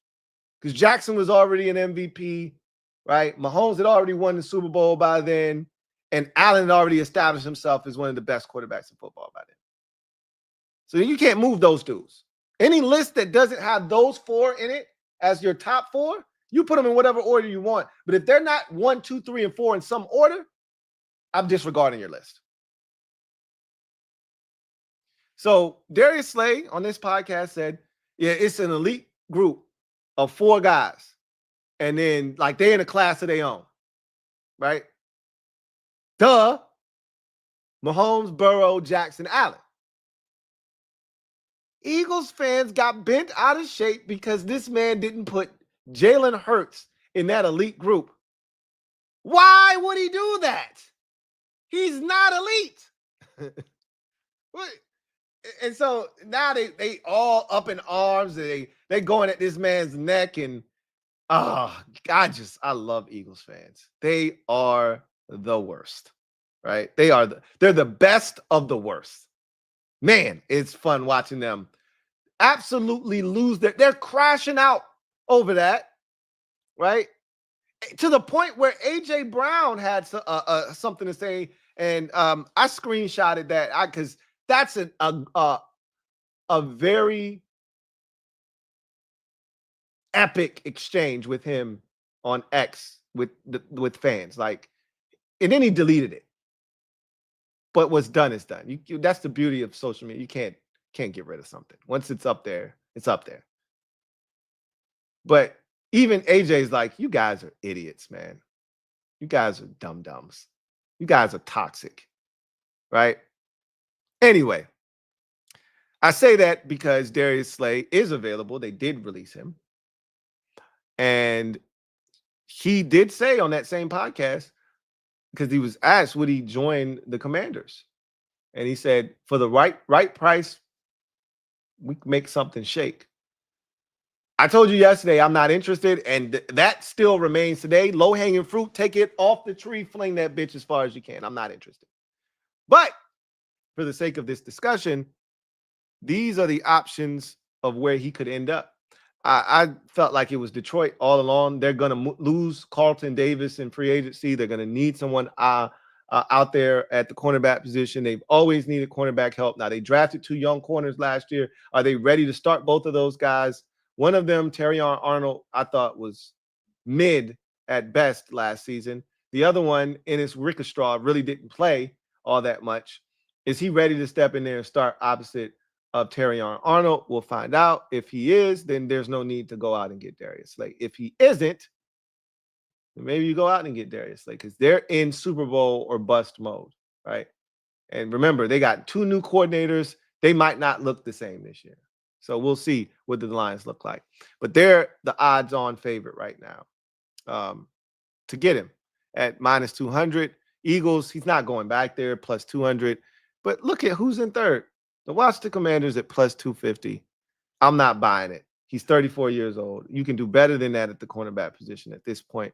But speaking of doing better, you move down to the bottom here, and what do we know? Denzel Ward, who has not requested a trade yet. We've heard rumblings that he may do so, right? Browns have a lot on their plate right now, okay?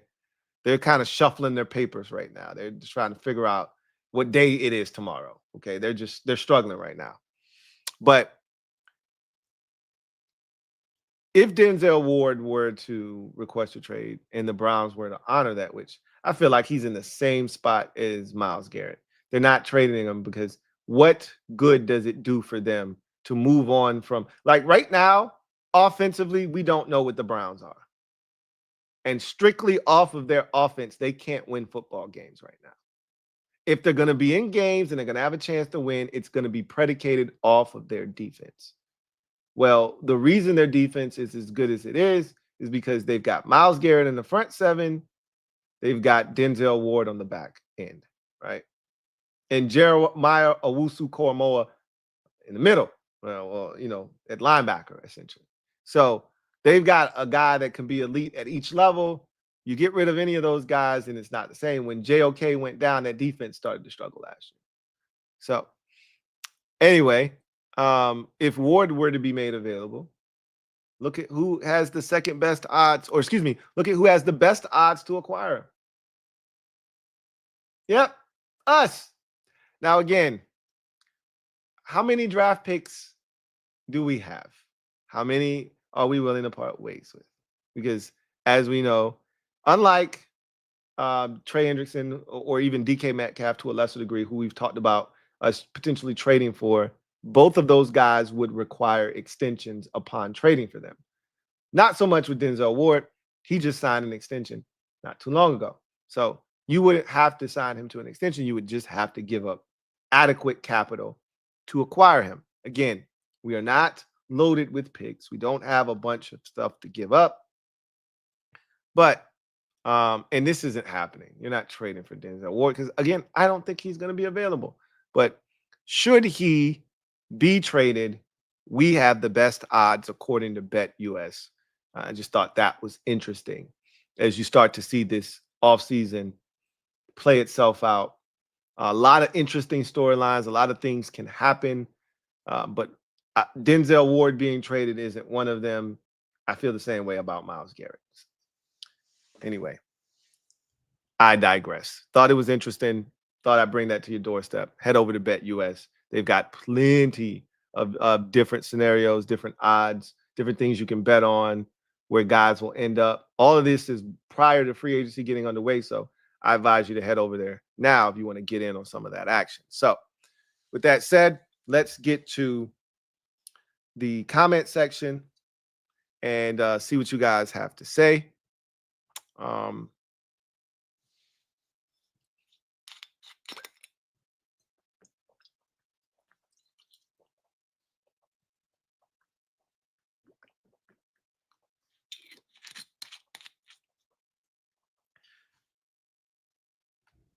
Let's start the night off with my guy, JD Sports Talk. Thank you for the super chat.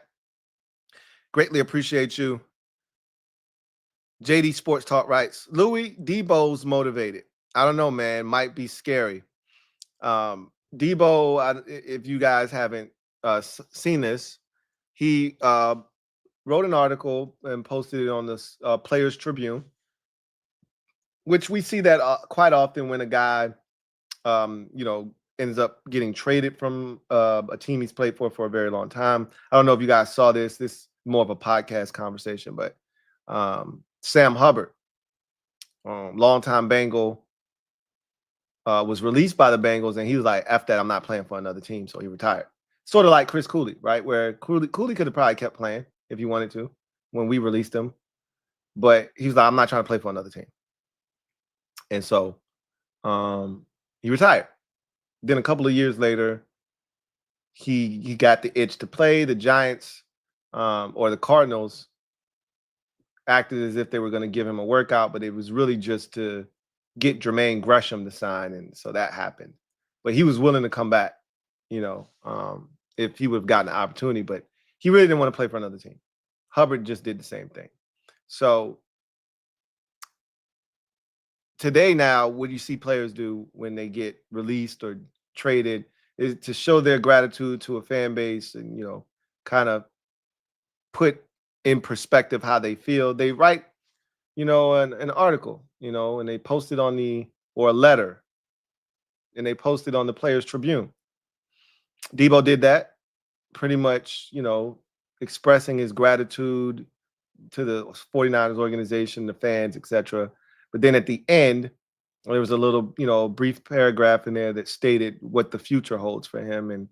And he kind of talked about, matter of fact, I can read it to you. I'll just read it to you. Let me pull it up real quick. Because Ben Standing was the one who really posted it, and then all of us reposted it, including myself. I reposted it as well. So let me read that to you real quick. So this is what Deebo wrote in his Players Tribune article in regards to us. DC, we coming. I think this is one of the best possible fits for me, where I can go in and help a team. Honestly, when my agent asked me where I wanted to go, this was one of the teams at the top of my list. I started watching Jaden because of IU. That's like his best friend. We know that from last offseason, right? We used to chill, watch LSU games, and I knew he was going to be a stud. That's called the Jaden Daniels effect. I've got some connections already with the coaching staff. Definitely ready to work with Terry for sure, because we came into the league at the same time. A lot of people, and Rio referenced this yesterday. I believe it was Rio. Might have been Ed, but I think it was Rio who referenced all of those guys being in that 2019 draft. I think it was Rio who brought it up because he said it'd be crazy if we got Metcalf too, and you'd have Metcalf, Terry, and Deebo all from that 2019 draft. He says, I've heard how hard he grinds. He's referring to Terry. I'm just ready to match that energy and get to it. Shit. I got a feeling this season is about to be one of them ones. Where'd you hear that before? He didn't say one of them ones, as I say. He said one of them ones. But you get the gist. He's motivated, man. But I said that the second this trade was announced, I said, you're out of your damn mind if you don't think this team isn't getting a motivated Deebo Samuel. He's hearing the rumors, or the narrative rather, right? He's hearing the narrative that he's washed, that he's out of shape, he's fat. You know, you don't think he hears that? And again, remove all of that shit, because all of that is cosmetic. What really is at stake, what really is going to motivate him is the dollars. This is an opportunity for this man to cash in one final time. You think he's going to let that go by the wayside if he can help it at all? Not happening. So you're going to get a motivated Deebo because he's got a chance to cash in one final time. So I love the position that we sit in without question with Deebo Samuel. Now, I just think we just need to add one more veteran, honestly speaking. But the veterans may come by way of our roster last year, and we may have to be okay with that. John Perez, my guy JP, thank you for the super chat. Greatly appreciate you. Thank you for being a member of the MOBB. My guy JP writes, Lou, good to see you as always. Likewise, JP, always good to hear from you. Glad to have Wagner back. Likewise, I concur with that. I second that statement. I have a strong feeling we're going to get Trey Hendrickson, despite them really wanting Garrett, but Cleveland won't budge on him. We'll see, man. This is what I do know. They want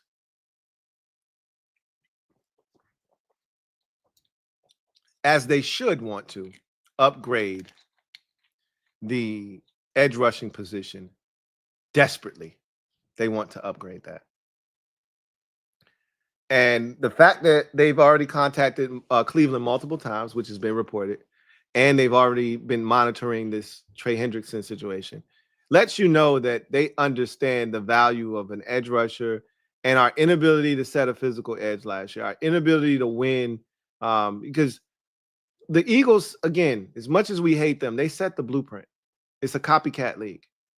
Their ability to just rush four, not have to blitz, not have to bring pressure, that's every team's dream and fantasy, is to just rush four, drop seven, and play coverage behind a four-man rush that is consistently getting pressure and moving a quarterback off the spot. Trey Hendrickson is a one-man wrecking crew.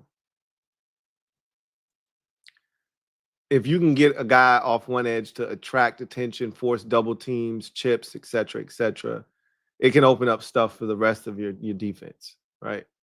So I really believe that they're going to try to do something, because edge rusher is that position that I said I could see them being in between a rock and a hard place at edge rusher. There's just not a lot out there. And there may be somebody with tremendous upside in this draft that you can bring in, but is he going to be ready to help you this year? And there's a debate, and me and Rio talked about this last night on the Commanders Kings, where I said I wouldn't be opposed to them drafting a tackle or a corner this year that they had no intentions of playing. right? A la Ron Rivera when they drafted Fadarian Mathis in the second round, when they drafted Quan Martin in the second round, when they drafted the center in the third round, when they drafted the tackle in the fourth round and had no intentions of playing any of these guys. The fourth round tackle didn't bother me as much as the third round center who, when we had just signed Nick Gates, and the second round defensive tackle when, and again, they were preparing for the future. They thought that Deron Payne they were going to let Deron Payne walk. And then he had 11 and a half sacks, and you're like, oh shit, you can't let him walk now. But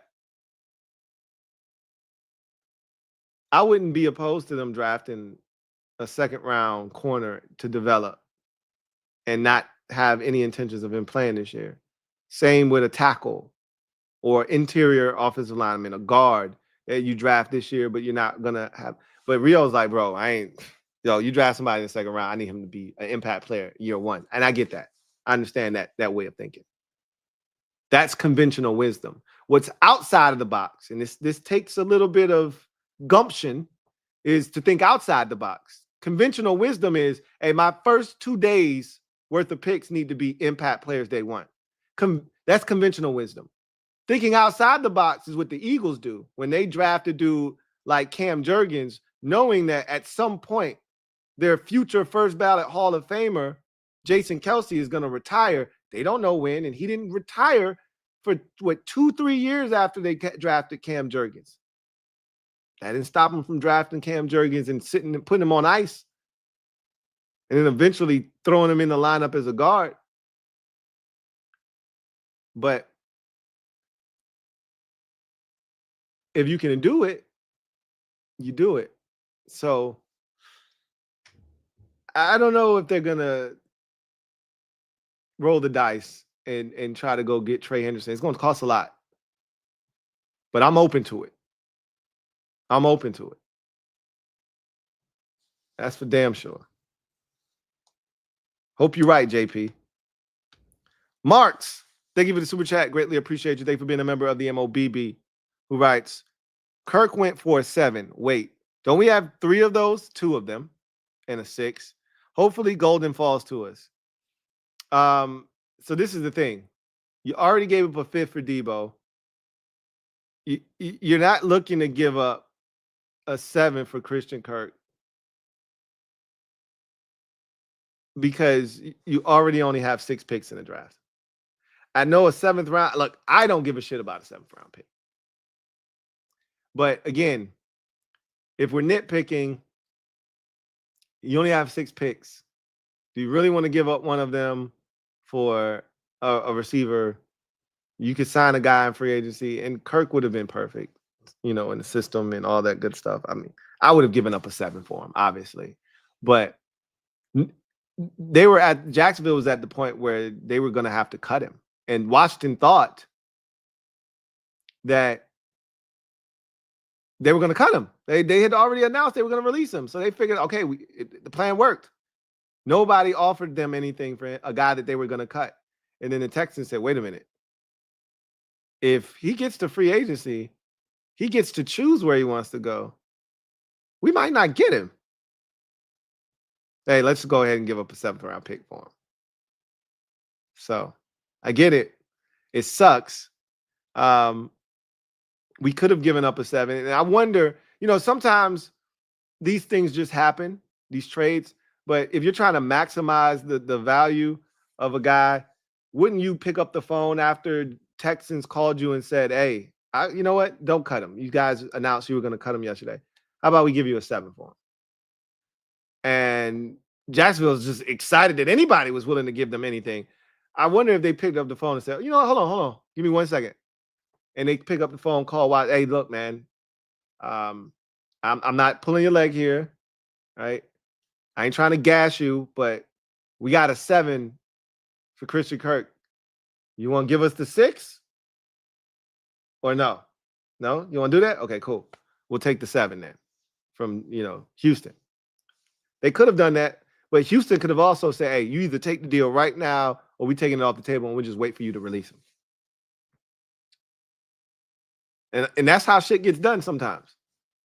Remember, I told y'all on the podcast about the Buccaneers offensive coordinator, Liam Cohen, ex-offensive coordinator, who's now the head coach of the Jacksonville Jaguars, when Tampa Bay told him, we'll make you the highest paid offensive coordinator in football, you just can't take any more interviews. You got to remove yourself from any head coaching job, interviews. You can't interview with Jacksonville again because he'd already interviewed with them once. And he had told them yes, tentatively, but there was nothing signed. Then he turned around. They got rid of, the guy that was stopping them from getting talent in there in the first place.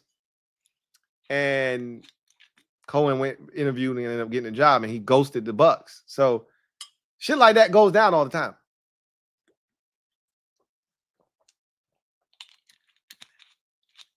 Golden's not falling to us. I looked at Daniel Jeremiah's top 50 list. He did one post-combine, his first one post-combine. And now his number one receiver in the draft is Matthew Golden. He has supplanted Tet McMillan. And I told y'all there's no consensus one in this draft. So Tet McMillan, while he's really good, he could easily be upstaged. And Matthew Golden with that combine performance. And then his production over the life of his collegiate career speaks for itself. DJ seems to think he's the number one receiver in the draft now. So you can cancel Christmas on Golden. He's not falling to us. John Perez, thank you for the super chat. Greatly appreciate you. Double up. Thank you for doubling up.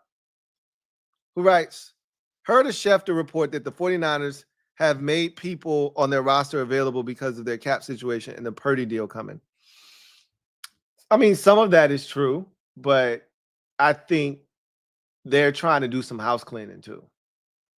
Like, they went for it, right? There was a little window in there where they were close, and they went to the NFC Championship game 4 times in 5 years, right? If I'm not mistaken, they went in 19. They had the injuries in 20.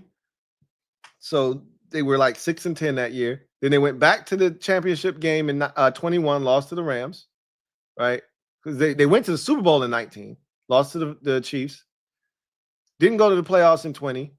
21, they went to the championship game, lost to the Rams, the eventual Super Bowl champion Rams. 22, they lost to the Eagles in the championship game. In 23, they went to the Super Bowl and lost to the Chiefs again. So 4 times in a 5-year span, they went to the NFC champion at no worse the championship game. And so last year, it kind of felt like it all kind of crumbled.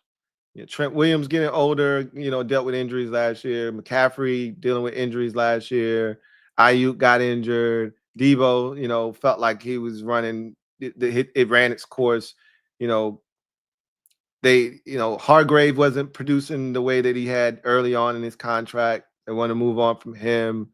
The unfortunate situation happened with Mooney Ward. He wanted out, so they're moving on from him. And, Greenlaw had the injuries, so they kind of looking to, freshen up that position, potentially Hufanga. So you can see how all this shit could happen.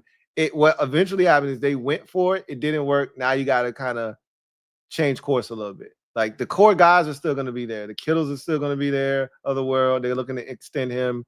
They're going to get Purdy his money, obviously. They're talking about moving Ayuk. That situation was crazy last year. It was nuts. So I think there's still a little bit of bad blood between the organization and Ayuk because of how that was handled last year. That was a mess. And then for you to finally get your money and then get hurt, that made the situation worse. So not that he can control getting hurt, but it is what it is. It happened. So I think there's still some bad blood there. And they just want a fresh start. They got Pearsall. They think he's going to be a dog. They're going to probably draft another receiver this year. They love Juwan Jennings. He stepped up in a major way when all the injuries took place last year. He stepped up. So they feel like, hey, we got Juwan, we got Ricky Pearsall, and we just going to continue to build, right? We still got Kittle. McCaffrey gets back healthy. We got a stable of running backs behind him now because of his absence last year. Guys had to step up. So they got to see Isaac Guerrero. They got to see Jordan Mason. You know, they still got Elijah Mitchell. I think they still got Elijah Mitchell. They may not. But they feel, you know, good about some of the stuff they have. Now, they just got to rebuild it, you know. We'll see if they can do that or not. But, yeah, the Purdy deal definitely impacts a lot of this stuff, without question. Paying quarterbacks can do that to you because they took advantage of having the cheapest quarterback in the NFL, right? They took advantage of that. They went for it. Now that he is up for a deal, now all that shit ceased to exist because now you got to create that space for him. Metaphor, thank you for the super chat. Greatly appreciate you. Thank you for being a member of the MOBB. My guy Metaphor writes, hey, Lou. I venture to call Cincinnati Nazi Bengals. Yo, I look, you can call it whatever you want. I'm just telling you, they don't give in to demands. They do everything on their terms, and you're not going to force their hand. You're not going to make them do something they don't want to do, right? That's always been the way that they've moved. Always. Always. Video channel. Thank you for the super chat. Greatly appreciate you. Thank you for being a member of the MOBB My Guy video channel writes, Lou, what's up, video channel? Consider this. AP and DQ watched your boy Westbrook-Ikhine go for 62 and 2 tubs against them. 6'2", plays outside, don't count that out. Yeah, I know they watched them do that against us. I'm not interested. You know, I watched the Titans. So, unlike a lot of fans who don't watch the Titans, who hear other people bring up Nick Westbrook-Ikhine's name, they did see him when he played against us. He did get Mikey Sainristil for the touchdown before the half. He did catch a late garbage time touchdown at the end of the game. He did have a solid game against us. He also had a drop in the game against us. And he also is notorious for dropping the football as well. Now, he can make some plays. He is a bigger target, but he's okay.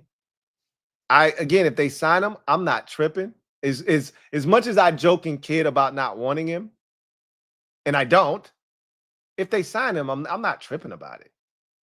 Right? I'm not tripping about it if they were to sign him at all.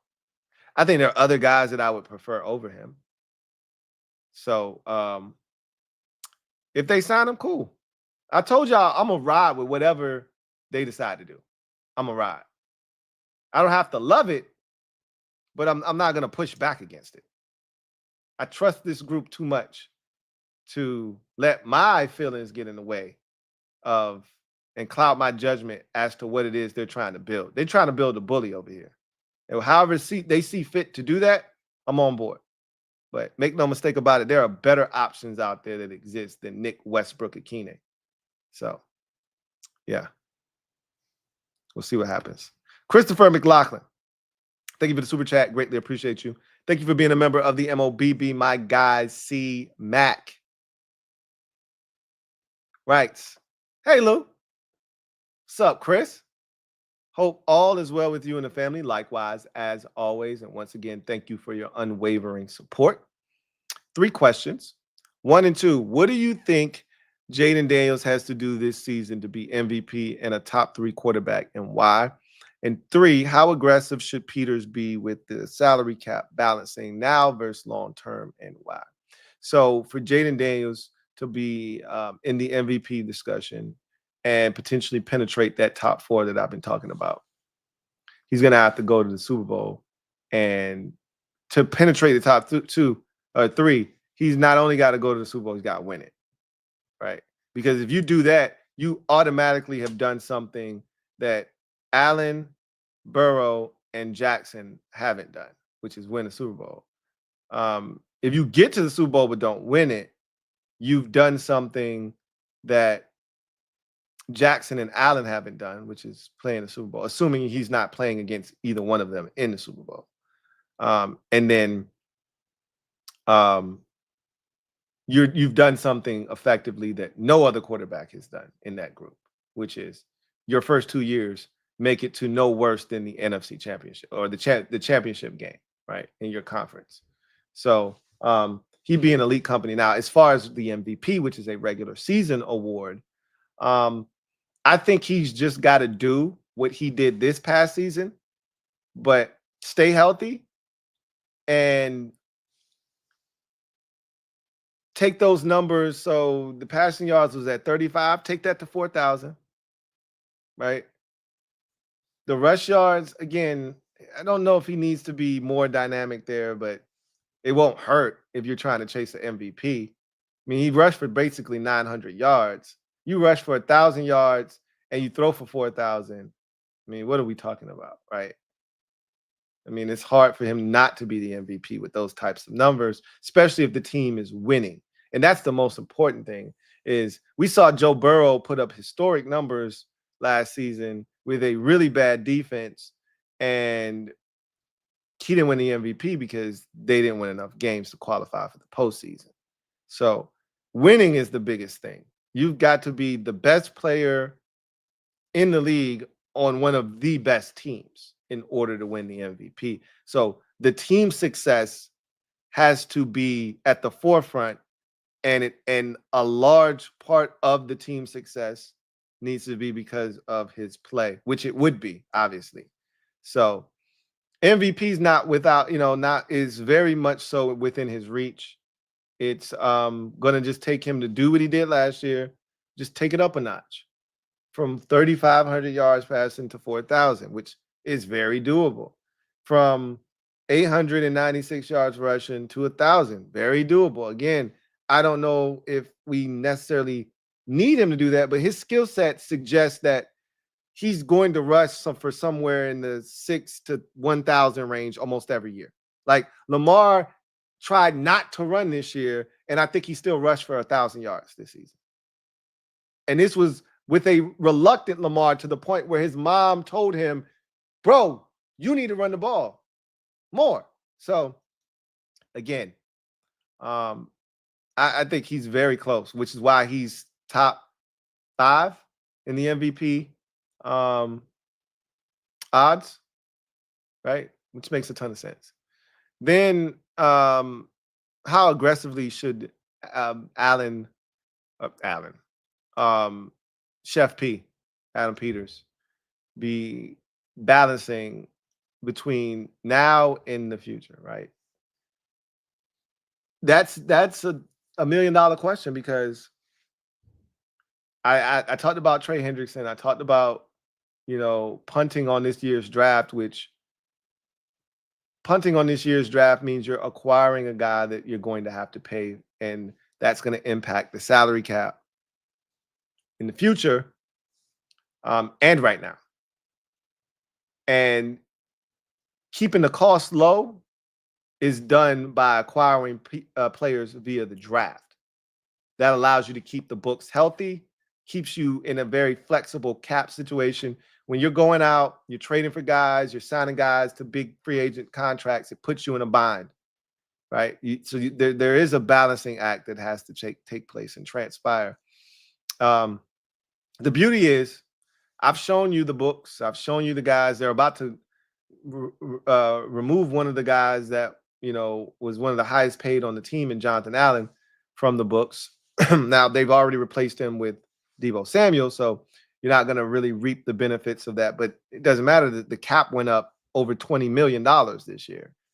So you're not tripping about cap space. You already had the third most in the league prior to the cap going up, and then it went up $4 million or whatever. So it's not a big deal, right? So ultimately, what you have to think about is maximizing the here and now. And you can't have this approach of, I'll worry about that when we get there, when we have to cross that bridge. You can't operate in that space in the NFL. You can do that in other sports. You can't do that in the NFL. So you have to be operating with the mindset of attack success now, but also in the back of your mind, be aware of the ramifications of attacking success now and being prepared for that in the future. And if you can do that, the best teams do that, right? The best teams see that coming down the line. Like, all right, like I talked about how they structured the deals last year. It was beautifully executed because it's all surrounding putting yourself in a position to be flexible. If your quarterback, if we hit this home run, and they thought they had a dog in Jaden, and they were right, that if we hit this home run with this quarterback, we'll be paying him going into his 4th season. So all our free agents, anybody worth a damn that we felt good about, that we signed them to 3-year deals. All that money. You see what the 49ers are having to do right now for Brock Purdy, get rid of all these players, move around all this shit, right? To position themselves to be able to pay him the money that they because they were going all in for the chip. Well, you can go all in and not put yourself in a position where you got to do all of this stuff. Frankie Louvu signed a 3-year deal. All of his money, his entire contract is done off the books by the time Jaden Daniels is getting paid. Dorrance Armstrong, 3-year deal. All of his money paid to him. He'll be off the books by the time you're looking to give that extension, right? Tyler Biadasz, same thing. And so nobody signed more than a 3-year, deal this past offseason. So all of these dudes will be off the books. And there'll be other guys that come along. And I talked about it this year. More likely than not, you're going to have to sign some guys to 3-year deals, I believe, in this year's free agency class. And it's okay. You can have other money on the books, but you want a lot of money coming off, right? You want a lot of money, and that's where we are right now. Terry's probably going to get an extension. That'll be into Jaden's, he'll still be on that contract when Jaden gets his extension.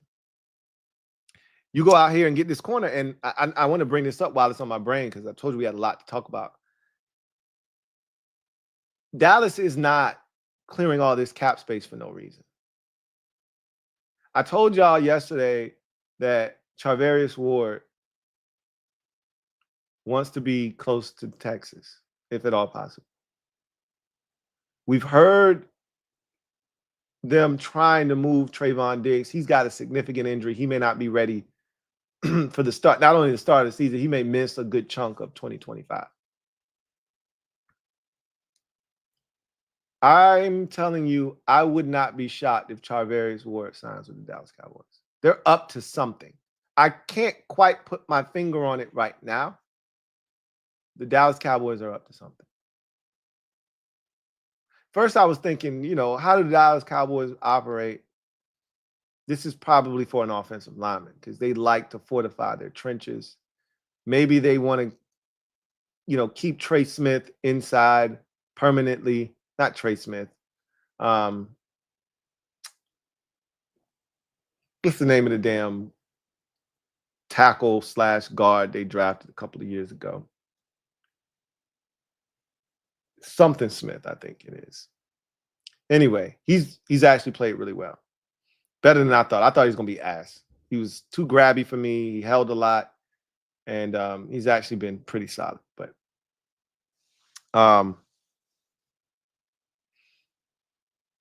I could see them keeping him at left guard permanently and going out and getting a tackle. Whatever the case may be, I think they're up to something. And it wouldn't shock me if they were going to get Charvarius Ward. And if that's the case, then you'd have to go elsewhere. But there's just some food for thought. You do the dishes, right? Ultimately, the balancing act between now and into the future is one of the greatest dilemmas that teams face in the NFL. And the best ones find a way to navigate it seamlessly over and over and over again. And I think we got one of those ones at GM with Adam Peters. But make no mistake about it.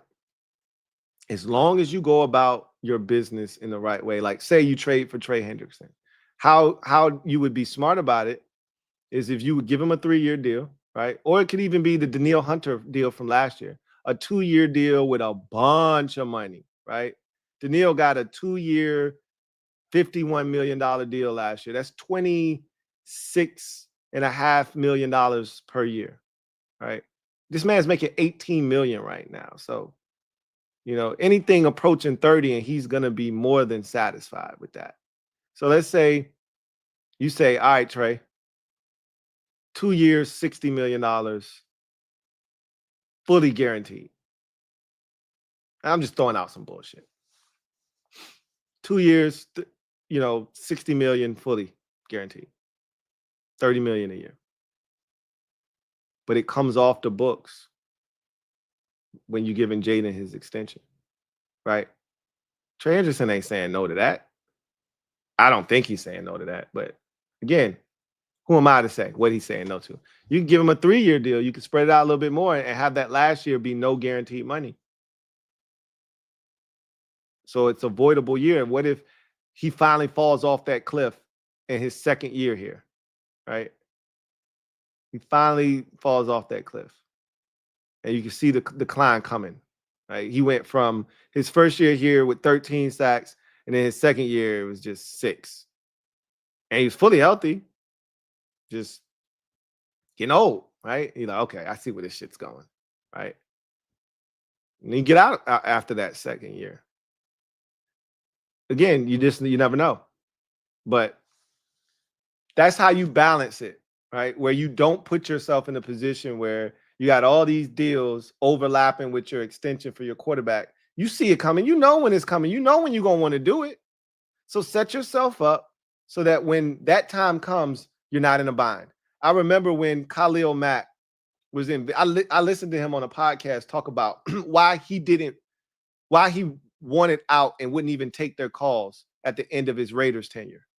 Because he said it was so disrespectful to him that they knew that they had to pay Derek Carr and him the same year. They knew that. And he said, Derek got his money.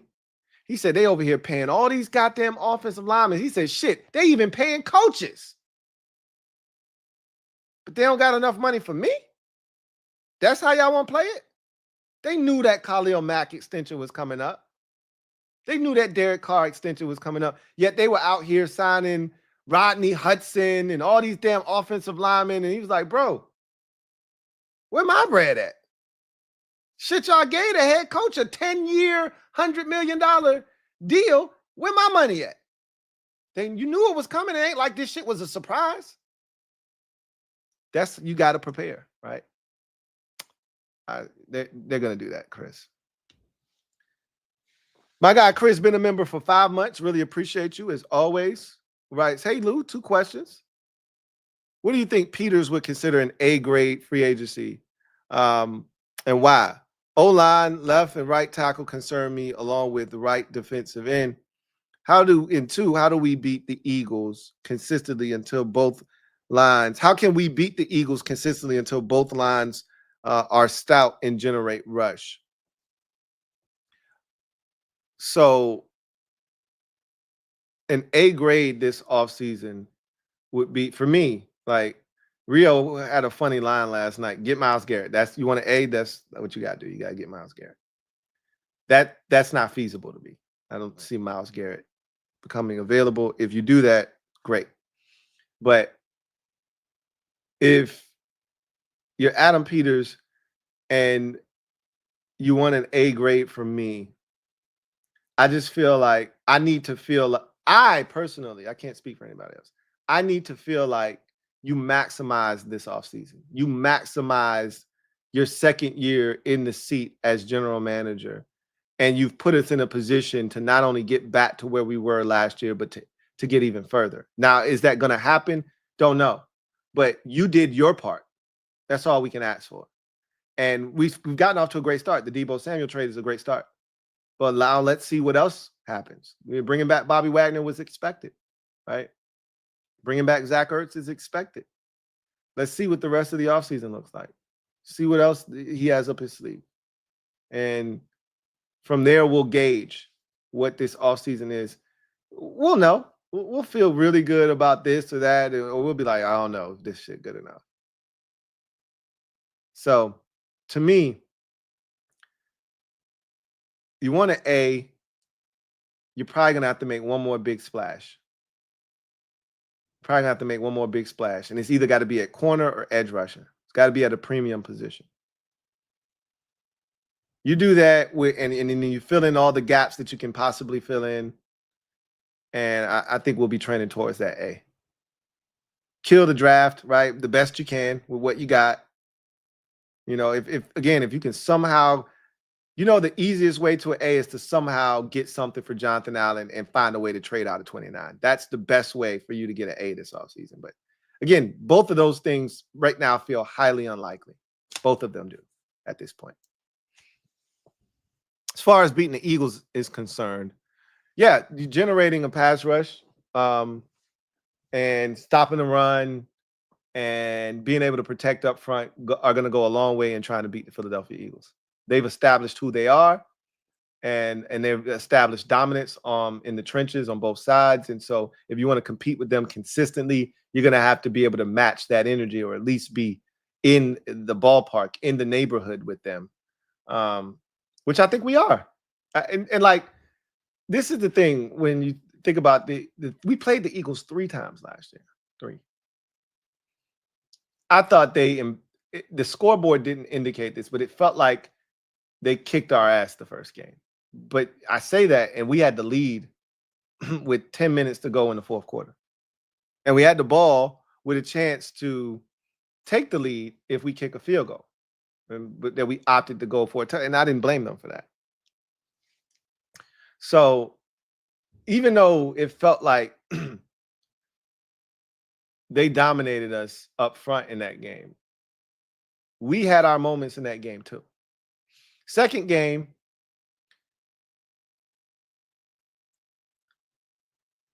we couldn't get out of our own way. We turned it over 5 times. I mean, it's not really much more for me to say. Brian Robinson single-handedly tried to give that game away.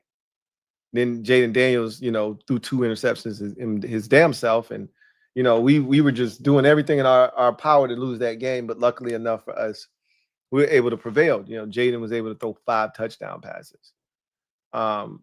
But even with all that said, the offensive line was fine in that game. They couldn't run block to save their lives. But that wasn't the only game they struggled in run blocking. That wasn't an Eagles thing. That was just a us thing, right? But they pass blocked for Jaden in that game. They really, truly did. If you look at, I'm trying to think about what the first interception, he had great protection. Just airmailed it over the middle of the field before halftime. The second one was like, okay, what are we doing here, bro? That was a bad decision, a bad throw. But he made up for it. The third game, they got pressure. He was under the siege a lot in that game. But we weren't the same offensive line. We weren't even the same offensive line that they saw in week 16. Right? We were very, very banged up. There was no Sam Cosmi, in that championship game.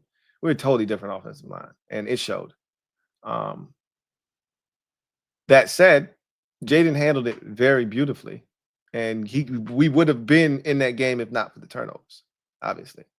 Now, on the other side of the ball, we got to stop Saquon, and that's easier said than done, right? We actually did it in 2 out of the 3 games in at least a half, right? The second half of the first half of the first game, the second half of the second game, and we didn't stop Saquon really at all. We had our moments in the championship game, but damage was done already. He took our hearts after the first run. There was no coming back from that, So we gotta stop. We gotta find a way to stop Saquon. Period. And then you go from there. Then you can start getting pressure on Jalen Hurts. You gotta stop Saquon first. You can't do that. It's gonna be tough to beat them. Sean Roberts, thank you for the super chat. Greatly appreciate you. Thank you for being a member of the MOBB. Sean writes, couldn't keep Kirk under the radar. Too much talk about him, unfortunately. Since the trade isn't 100% finalized, should Washington offer 2 7th-round picks to the Jags for Christian Kirk? LOL.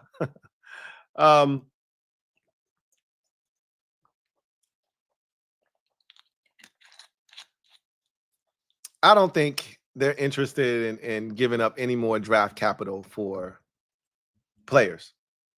that aren't elite, right? I think they've reached their limit on giving up draft capital for dudes that are complementary pieces, right? Deebo was elite, and they gave up a 5th rounder for him. They feel like they got away with one there, but again, that was the value for Deebo at this point. The 49ers were just looking to offload him. This wasn't about trying to maximize Deebo Samuel's worth. They just wanted to move on from him, and so they were willing to take whatever they could get. And the 5th was probably the highest that they were going to get.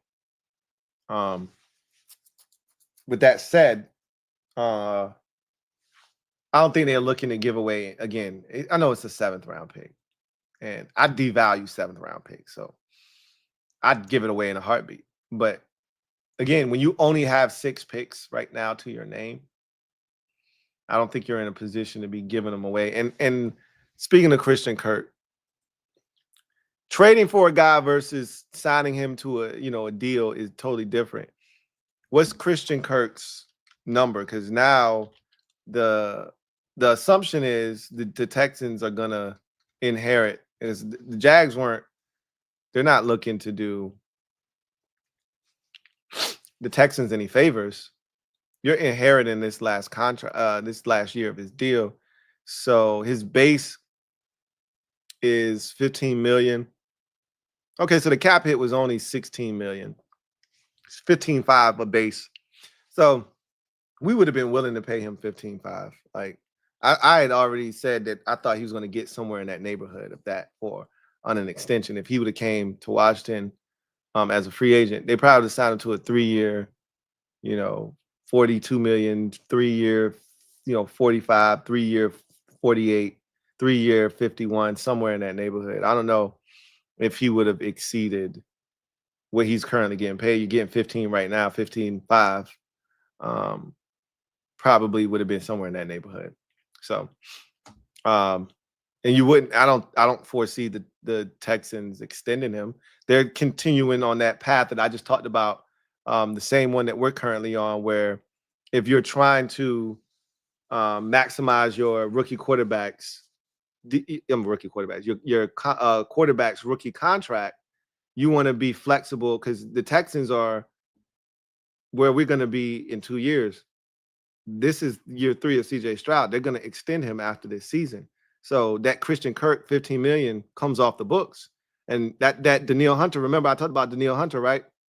2-year deal. Why was it a 2-year deal? Because it comes off the books next season when they have to extend their quarterback. So again, if you're smart and you're doing it the right way, you'll set it up to where everything comes off the books when you have to deal with your quarterback on that rookie deal, and you have to pay him. The 49ers had a lot of deals overlapping, which is why they're cutting all these guys now and having to move on from all these dudes. Whereas the Texans, that's why they did a 1-year deal. They did essentially what we are doing with Deebo, they did with Stephon Diggs last year. And they're doing it with Christian Kirk again this year. They rented Stephon Diggs for 1 year. Last year, didn't work out because he got injured. It was working beautifully before he got injured. But now they moved on from him. That money came off the books. And they're giving that money now to Christian Kirk. And his money comes off the books next year, along with Danielle Hunter's money coming off the books. And now you'll be free to sign CJ to his, extension. That's where we are. And that's what we want to do. That's why I said if you trade for a Trey Hendrickson, it's probably a 2-year deal, right? It's probably 2 years, bunch of guaranteed money. And you pay this man what he feels like he's worth, because again, by the time Jaden is getting extended, that's why you want that money off the books. They're not giving up 2 7th-round picks for Christian Kirk. That deal's pretty much done. Washington's moved on, but it would have been nice. I just wanted the option. It's been taken from us, obviously. It's not guaranteed. It's not official yet. You're right. Washington swoops in though and tries to get something done. But that's the plug. Been a member for 12 months, man. Congratulations on the 1-year Annie, man. Who writes, how you feel if the NFC East is on Hard Knocks in season? I'd love it. I'd love it. I don't want to do Hard Knocks individually, but if they did it as a division, like that was riveting stuff watching them get, take that inside look at the entire division. Like when the two teams are playing each other and they're, preparing, you hear what they're saying about one another. It's pretty dope. I would love to see that. Love to see that. DMV Bay, thank you for the super chat. Greatly appreciate you. Thank you for being a member of the MOBB.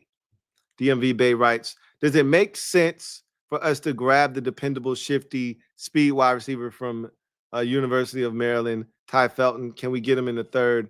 I think he'll be there in the third round. Yeah, especially at our pick 79, relatively high pick in the third round. So, yeah, it would it make sense? It wouldn't hurt. I would say he would be the equivalent of a Tutu Atwell, which is what I wanted. So I'd be okay with Ty Felton. Are there other options I like better than him? Yeah, but I wouldn't be opposed to a Ty Felton being added to this mix at all, whatsoever.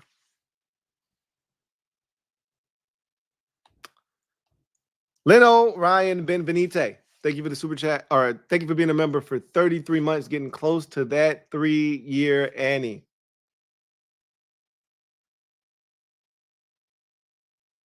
Who writes, dropping in with some aloha blessings, Lou. Really appreciate you, Leno Ryan Benvenite, man. Aloha to you and yours, man. Blessings, bruh. Blessings. Many more to come, man. I really appreciate you. Don Everhart, thank you for the super chat. Greatly appreciate you. Thank you for being a member of the MOBB. Thank you for the generosity. My guy Don writes, hey, Lou. What's up, Don? Once again, thank you so much for the generosity. Greatly appreciate you. Who writes, even though Chef P is cooking with limited ingredients, I still trust him. You have no reason not to. And he doesn't, I wouldn't say he has limited ingredients. No, you're right. He does have limited ingredients right now, but he doesn't have limited resources. He came here with an abundance of resources, which is what made the job extremely attractive. We had the second most cap space, I believe, in the league, and we had the second most picks in the first 100 last year, right? 6 picks in the top 100. So, and, we still want to see what the rest of those picks pan out to be. But he's not limited on resources, but the ingredients right now are still limited. But that's, this is his team. He's putting it together, right? He's putting together what this is going to look like. So I'm all in on what it's going to look like. I'm excited for what it could look like. And there's no reason to not trust him, right?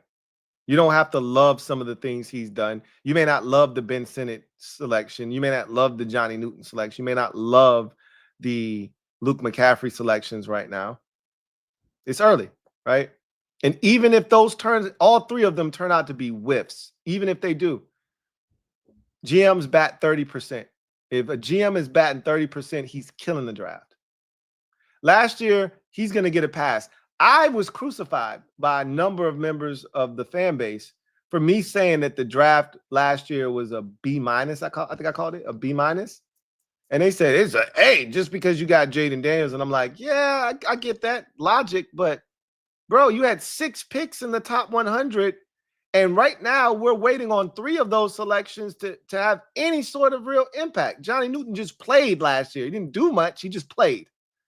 Like, I don't want just snaps from a 2nd-round pick. I can get just snaps from a 5th-round pick. I need an impact while you're in there. You know what I'm saying? We got snaps from Ben Sinnott last year, but and look, he did a job. A lot of times we were asking him to block, but 2nd-round pick should be catching the football too. And then Luke was just, it was a cool pick that I wasn't tripping about because he's raw. And I knew that when we drafted him, so I'm not tripping. But that's half of what made the draft last year so appealing. I needed to, need to see some dividends off of that, off of those investments. And then we're gonna see what happens with the Marshawn Lattimore trade. A lot of people are, trying to dog him for that. We'll see how all of this works out, right? I love what he got for Jahan Dotson. I love that he was able to flip John Ridgeway in the manner that he did. And frankly, we'll find out, how this Deebo Samuel trade works out. But right now, on paper, it looks damn good for us, giving up just a 5th-round pick. So I'd say, yeah, we gave the Eagles some really talented stuff, and them being able to get Cooper DeJean sucks. But we got Mikey Sanders still out of the deal. I don't think any of us are complaining about that. I don't think any of us are complaining about that. So, we'll see. To me, there's no reason not to trust him, right? Really appreciate you, Don. Metaphor. Thank you for the super chat. Greatly appreciate you. Double up. Thank you for doubling up. Who writes, midnight, my B-day. I'll take a trade present tomorrow. All right. So, happy born day. Everybody in the chat, if you're out there, send my guy Meta some birthday love. Send him some born day love. Let him know that you appreciate him being a member of this illustrious group known as the MOBB. And we family here, man. So send him some B-Day love. Big shout out to my guy Meta. For I'm gonna say you 30. I'm gonna say you 37 for turning 37 today. I think I'm tripping. You 40. I'm gonna put you at 42. So I'm gonna do the pro day thing, anywhere from 37 to 42. I got you clocked at a 37 to 42. I would take the cheap and easy way out. But big ups to my guy Meta, man. Happy born day. Indeed. And I think you might have quite an interesting birthday, because I see some things happening tomorrow. I don't think it's going to be anything too distinct, though. Just them re-signing a couple guys. That's it. But anyway, I digress. So that's going to do it for me, your man Louie T, here on the Command Post Live. You know what it is. Post up. Take command. So to recap, Tutu Atwell went back to the Rams on a 1-year, $10 million deal. Christian Kirk, instead of him being released at the start of the new league year, which would have given us an opportunity, and not to say that we were going to sign him, but I think we would have been definitely in that mix. He was instead traded to the Houston Texans for a 7th-round pick, so he is now officially off the board. So 2 of the guys that I was really excited about, no longer options. Evan Ingram was released, however, from the Jaguars as they continue to blow that whole situation up. And I'd be lying if I told you I wasn't interested. Trey Hendrickson, requested a trade today. The Bengals actually granted him permission to seek one, something they don't do very often. And now the question is, what are we willing to give up? And are you, as a fan, willing to punt on the 2025 draft? Because if you trade for a player the caliber of a Trey Hendrickson or a Myles Garrett, that is effectively what you are doing. Are you okay with that? I am, because I want to win. And I think you can do both. Go after it now, attack it aggressively now, and still put yourself in a position to win down the road. So with that said, a lot of questions and some TDs to be made. John Bates may be back. I know you don't want to hear that, but that's a real thing, right? We'll see what happens. But Bobby Wagner back in the fold, signed a 1-year, $8 million deal that can get up to almost 10. Good for Bobby. Good for the organization. Good for Jaden. I think you guys also saw his post on IG. Let's go. Be at BWagz. So, obviously that's his guy. I think all of us anticipated this happening. It happened. None of us are surprised by it. And I think that's the first of many re-signings that are to come over the next 72 hours. So that's it for me, your man Louie T. Until next time, and you'll probably see me again tomorrow because I think some other things are going to transpire, but I digress. You guys enjoy the rest of your evening. So this week's going to be a little bit different, just as a heads up, and I'll remind you again, I'm going to do a Sunday program. So this is sort of the calm before the storm. I'm going to give you my predictions on what I think is going to transpire, what I think this team's going to do. I will be on Bleacher Report on Monday from 4:30 to 6:30 for their free agency coverage. They're going to be doing like this 24-hour, or at least 12 hours or so of straight free agency coverage, something to that effect. I'm going to be a part of it. So I'll be up there for 2 hours. That night, though, I'll be on my channel here at LouieTeeNetwork. And it's going to be a marathon stream. It'll probably be every bit of 3-4 hours long because we'll be going through all the day's events. Because, again, that tampering period really serves as the first day of free agency. You're going to hear a lot of guys signing here, there, and everywhere. So we're going to go through all that, and then we're going to be live. Is because one thing about the tampering period and free agency is the shit don't end because you go to sleep because it's sleep time. Like, just because, man, it's getting late. It's 12 o'clock on the East Coast. I'm about to hit the hay. That don't mean they stop trying to negotiate and shit. You go to sleep, it's still shit happening. So we'll be covering all the things that happen at 11:30, at 10:48. We'll be talking about all of that as well. So that Monday stream will be a significant one. And, next week will be hectic for sure.